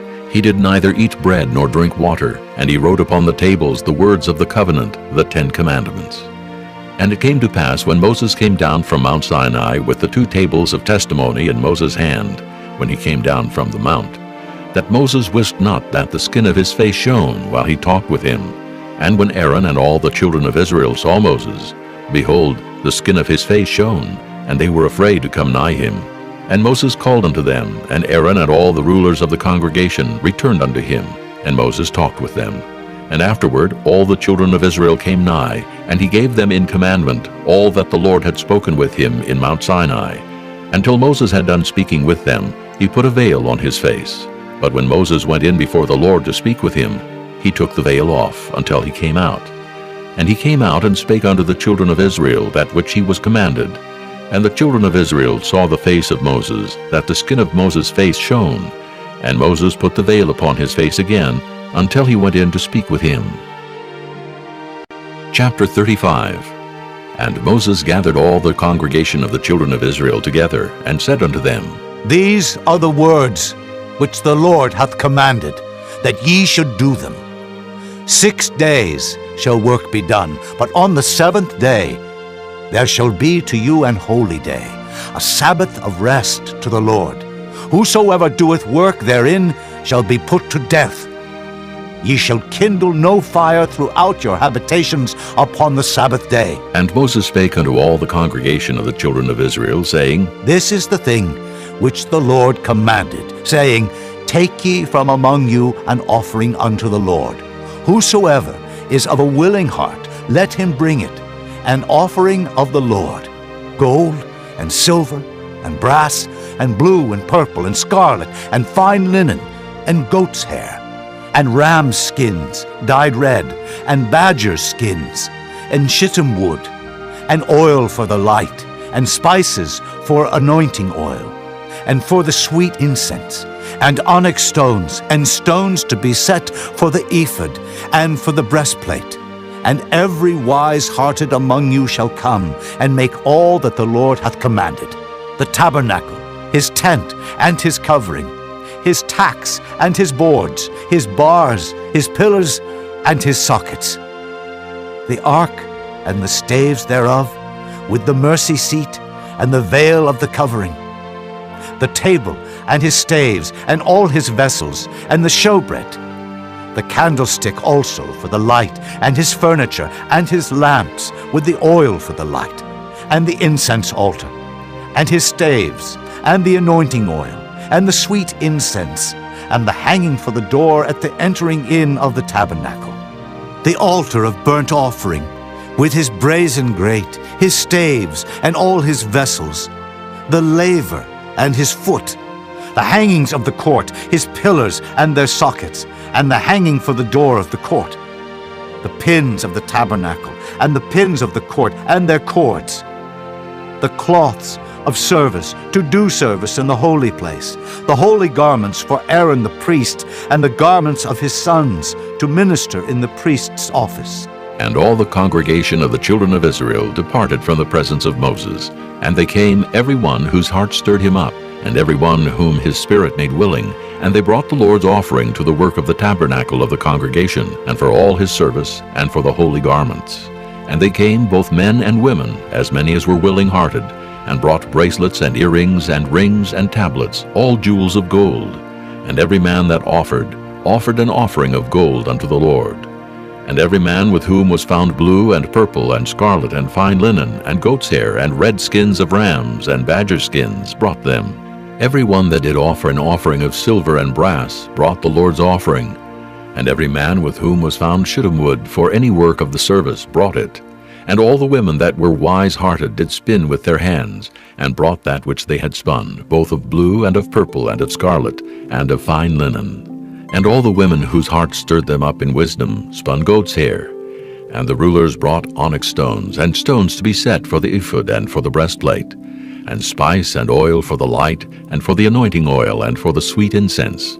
The children of Israel brought a willing offering unto the Lord, every man and woman whose heart made them willing to bring for all manner of work, which the Lord had commanded to be made by the hand of Moses. And Moses said unto the children of Israel, See, the Lord hath called by name Bezaleel, the son of Uri, the son of Hur, of the tribe of Judah. And he hath filled him with the Spirit of God, in wisdom, in understanding, and in knowledge, and in all manner of workmanship, and to devise curious works, to work in gold, and in silver, and in brass, and in the cutting of stones, to set them, and in carving of wood, to make any manner of cunning work. And he hath put in his heart that he may teach both he and Aholiab, the son of Ahisamach, of the tribe of Dan. Them hath he filled with wisdom of heart, to work all manner of work, of the engraver, and of the cunning workman, and of the embroiderer, in blue and in purple, in scarlet and in fine linen, and of the weaver, even of them that do any work, and of those that devise cunning work. Chapter 36. Then wrought Bezaleel and Aholiab, and every wise-hearted man in whom the Lord put wisdom and understanding, to know how to work all manner of work for the service of the sanctuary, according to all that the Lord had commanded. And Moses called Bezaleel and Aholiab, and every wise-hearted man, in whose heart the Lord had put wisdom, even every one whose heart stirred him up to come unto the work to do it. And they received of Moses all the offering which the children of Israel had brought for the work of the service of the sanctuary, to make it withal. And they brought yet unto him free offerings every morning. And all the wise men that wrought all the work of the sanctuary came every man from his work which they made. And they spake unto Moses, saying, The people bring much more than enough for the service of the work, which the Lord commanded to make. And Moses gave commandment, and they caused it to be proclaimed throughout the camp, saying, Let neither man nor woman make any more work for the offering of the sanctuary. So the people were restrained from bringing, for the stuff they had was sufficient for all the work to make it, and too much. And every wise-hearted man among them that wrought the work of the tabernacle made 10 curtains of fine twined linen, and blue, and purple, and scarlet. With cherubims of cunning work made he them. The length of one curtain was 20 cubits, and the breadth of one curtain 4 cubits. The curtains were all of one size. And he coupled the 5 curtains one unto another, and the other 5 curtains he coupled one unto another. And he made loops of blue on the edge of one curtain from the selvage in the coupling. Likewise he made in the uttermost side of another curtain, in the coupling of the second. 50 loops made he in one curtain, and 50 loops made he in the edge of the curtain, which was in the coupling of the second. The loops held one curtain to another. And he made 50 tacks of gold, and coupled the curtains one unto another with the tacks, so it became one tabernacle. And he made curtains of goat's hair for the tent over the tabernacle. 11 curtains he made them. The length of one curtain was 30 cubits, and 4 cubits was the breadth of one curtain. The 11 curtains were of one size. And he coupled 5 curtains by themselves, and 6 curtains by themselves. And he made 50 loops upon the uttermost edge of the curtain in the coupling. And 50 loops made he upon the edge of the curtain which coupleth the second. And he made 50 tacks of brass to couple the tent together, that it might be one. And he made a covering for the tent of ram skin dyed red, and a covering of badger skin above that. And he made boards for the tabernacle of shittim wood standing up. The length of a board was 10 cubits, and the breadth of a board was 1 cubit and a half. One board had 2 tenons, equally distant one from another. Thus did he make for all the boards of the tabernacle. And he made boards for the tabernacle, 20 boards for the south side southward. And 40 sockets of silver he made under the 20 boards, 2 sockets under one board for his 2 tenons, and 2 sockets under another board for his 2 tenons. And for the other side of the tabernacle, which is toward the north corner, he made 20 boards, and there 40 sockets of silver, 2 sockets under one board, and 2 sockets under another board. And for the sides of the tabernacle westward, he made 6 boards. And 2 boards made he for the corners of the tabernacle in the 2 sides. and they were coupled beneath and coupled together at the head thereof to one ring. Thus he did to both of them in both the corners. And there were 8 boards, and their sockets were 16 sockets of silver, under every board 2 sockets. And he made bars of shittim wood, 5 for the boards of the one side of the tabernacle, and 5 bars for the boards of the other side of the tabernacle, and 5 bars for the boards of the tabernacle for the sides westward. And he made the middle bar to shoot through the boards from the one end to the other. And he overlaid the boards with gold, and made their rings of gold to be places for the bars, and overlaid the bars with gold. And he made a veil of blue and purple and scarlet and fine twined linen. With cherubims made he it of cunning work. And he made thereunto 4 pillars of shittim wood, and overlaid them with gold. Their hooks were of gold. And he cast for them 4 sockets of silver. And he made an hanging for the tabernacle door of blue and purple and scarlet, and fine twined linen of needlework, and the 5 pillars of it with their hooks. And he overlaid their chapiters and their fillets with gold, but their 5 sockets were of brass. Chapter 37. And Bezaleel made the ark of shittim wood. 2 cubits and a half was the length of it, and 1 cubit and a half the breadth of it, and 1 cubit and a half the height of it. And he overlaid it with pure gold within and without, and made a crown of gold to it round about. And he cast for it 4 rings of gold to be set by the 4 corners of it, even 2 rings upon the one side of it, and 2 rings upon the other side of it. And he made staves of shittim wood, and overlaid them with gold. And he put the staves into the rings by the sides of the ark, to bear the ark. And he made the mercy seat of pure gold. 2 cubits and a half was the length thereof, and 1 cubit and a half the breadth thereof. And he made 2 cherubims of gold, beaten out of one piece made he them, on the 2 ends of the mercy seat. 1 cherub on the end on this side, and another cherub on the other end on that side. Out of the mercy seat made he the cherubims on the 2 ends thereof. And the cherubims spread out their wings on high, and covered with their wings over the mercy seat, with their faces one to another. Even to the mercy seatward were the faces of the cherubims. And he made the table of shittim wood. 2 cubits was the length thereof, and 1 cubit the breadth thereof, and 1 cubit and a half the height thereof. And he overlaid it with pure gold, and made thereunto a crown of gold round about. Also he made thereunto a border of an handbreadth round about, and made a crown of gold for the border thereof round about. And he cast for it 4 rings of gold, and put the rings upon the 4 corners that were in the 4 feet thereof.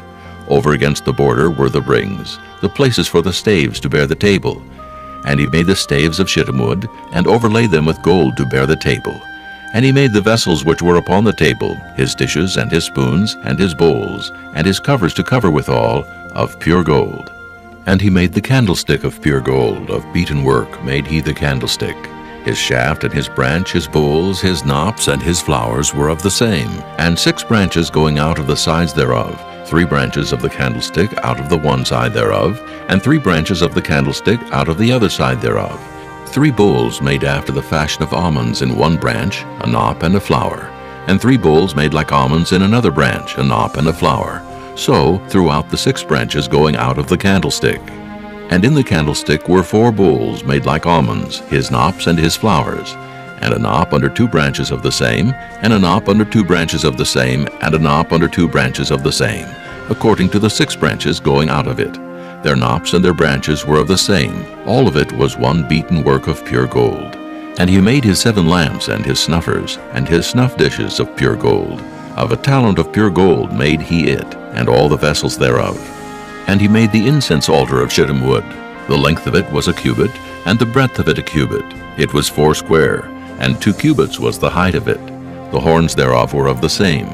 And he overlaid it with pure gold, both the top of it, and the sides thereof round about, and the horns of it. Also he made unto it a crown of gold round about. And he made 2 rings of gold for it under the crown thereof, by the 2 corners of it upon the 2 sides thereof, to be places for the staves to bear it withal. And he made the staves of shittim wood, and overlaid them with gold. And he made the holy anointing oil, and the pure incense of sweet spices, according to the work of the apothecary. Chapter 38.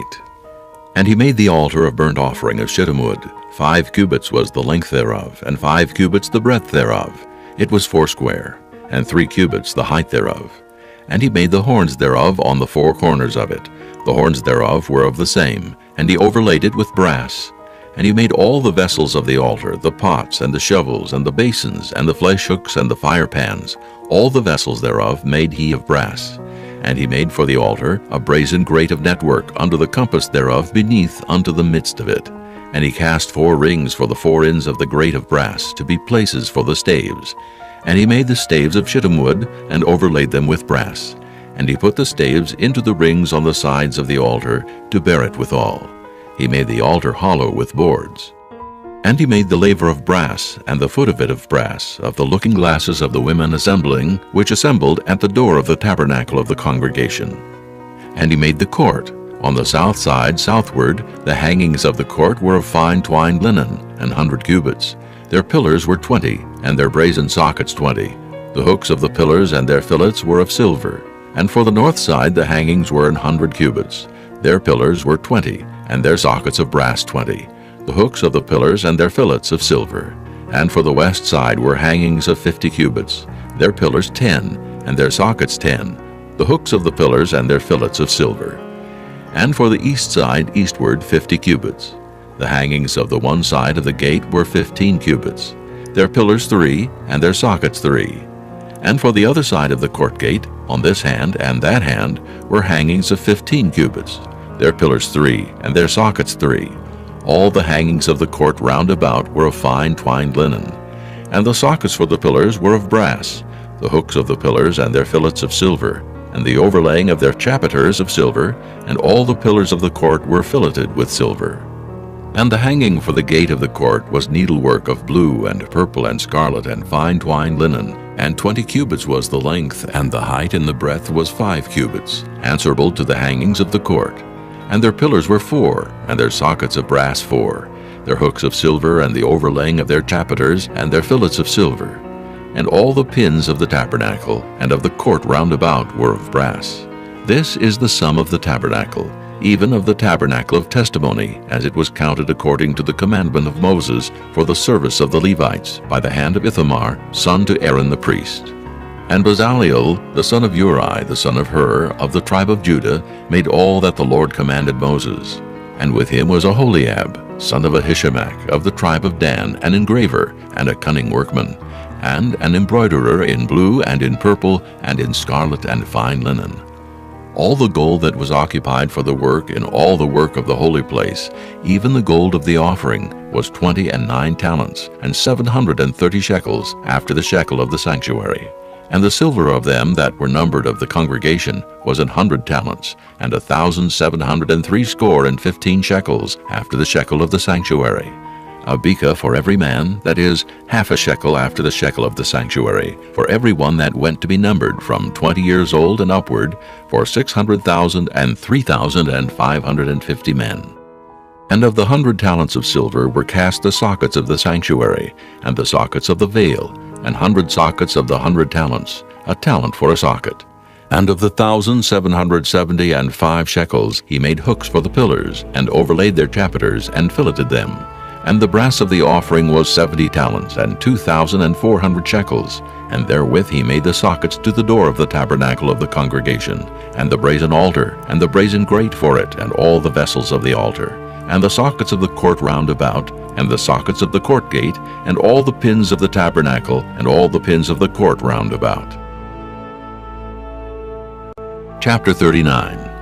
And of the blue and purple and scarlet they made cloths of service, to do service in the holy place, and made the holy garments for Aaron, as the Lord commanded Moses. And he made the ephod of gold, blue and purple and scarlet, and fine twined linen. And they did beat the gold into thin plates, and cut it into wires, to work it in the blue, and in the purple, and in the scarlet, and in the fine linen, with cunning work. They made shoulder pieces for it, to couple it together. By the 2 edges was it coupled together.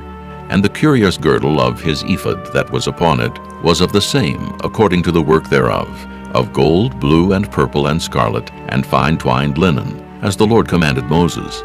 And they wrought onyx stones enclosed in ouches of gold, graven as signets are graven, with the names of the children of Israel. And he put them on the shoulders of the ephod, that they should be stones for a memorial to the children of Israel, as the Lord commanded Moses. And he made the breastplate of cunning work, like the work of the ephod of gold, blue, and purple, and scarlet, and fine twined linen. It was 4 square, They made the breastplate double. A span was the length thereof, and a span the breadth thereof, being doubled. And they set in it 4 rows of stones. The first row was a sardius, a topaz, and a carbuncle. This was the first row. And the second row, an emerald, a sapphire, and a diamond. And the third row, a ligure, an agate, and an amethyst. And the fourth row, a beryl, an onyx, and a jasper. They were enclosed in ouches of gold in their enclosings.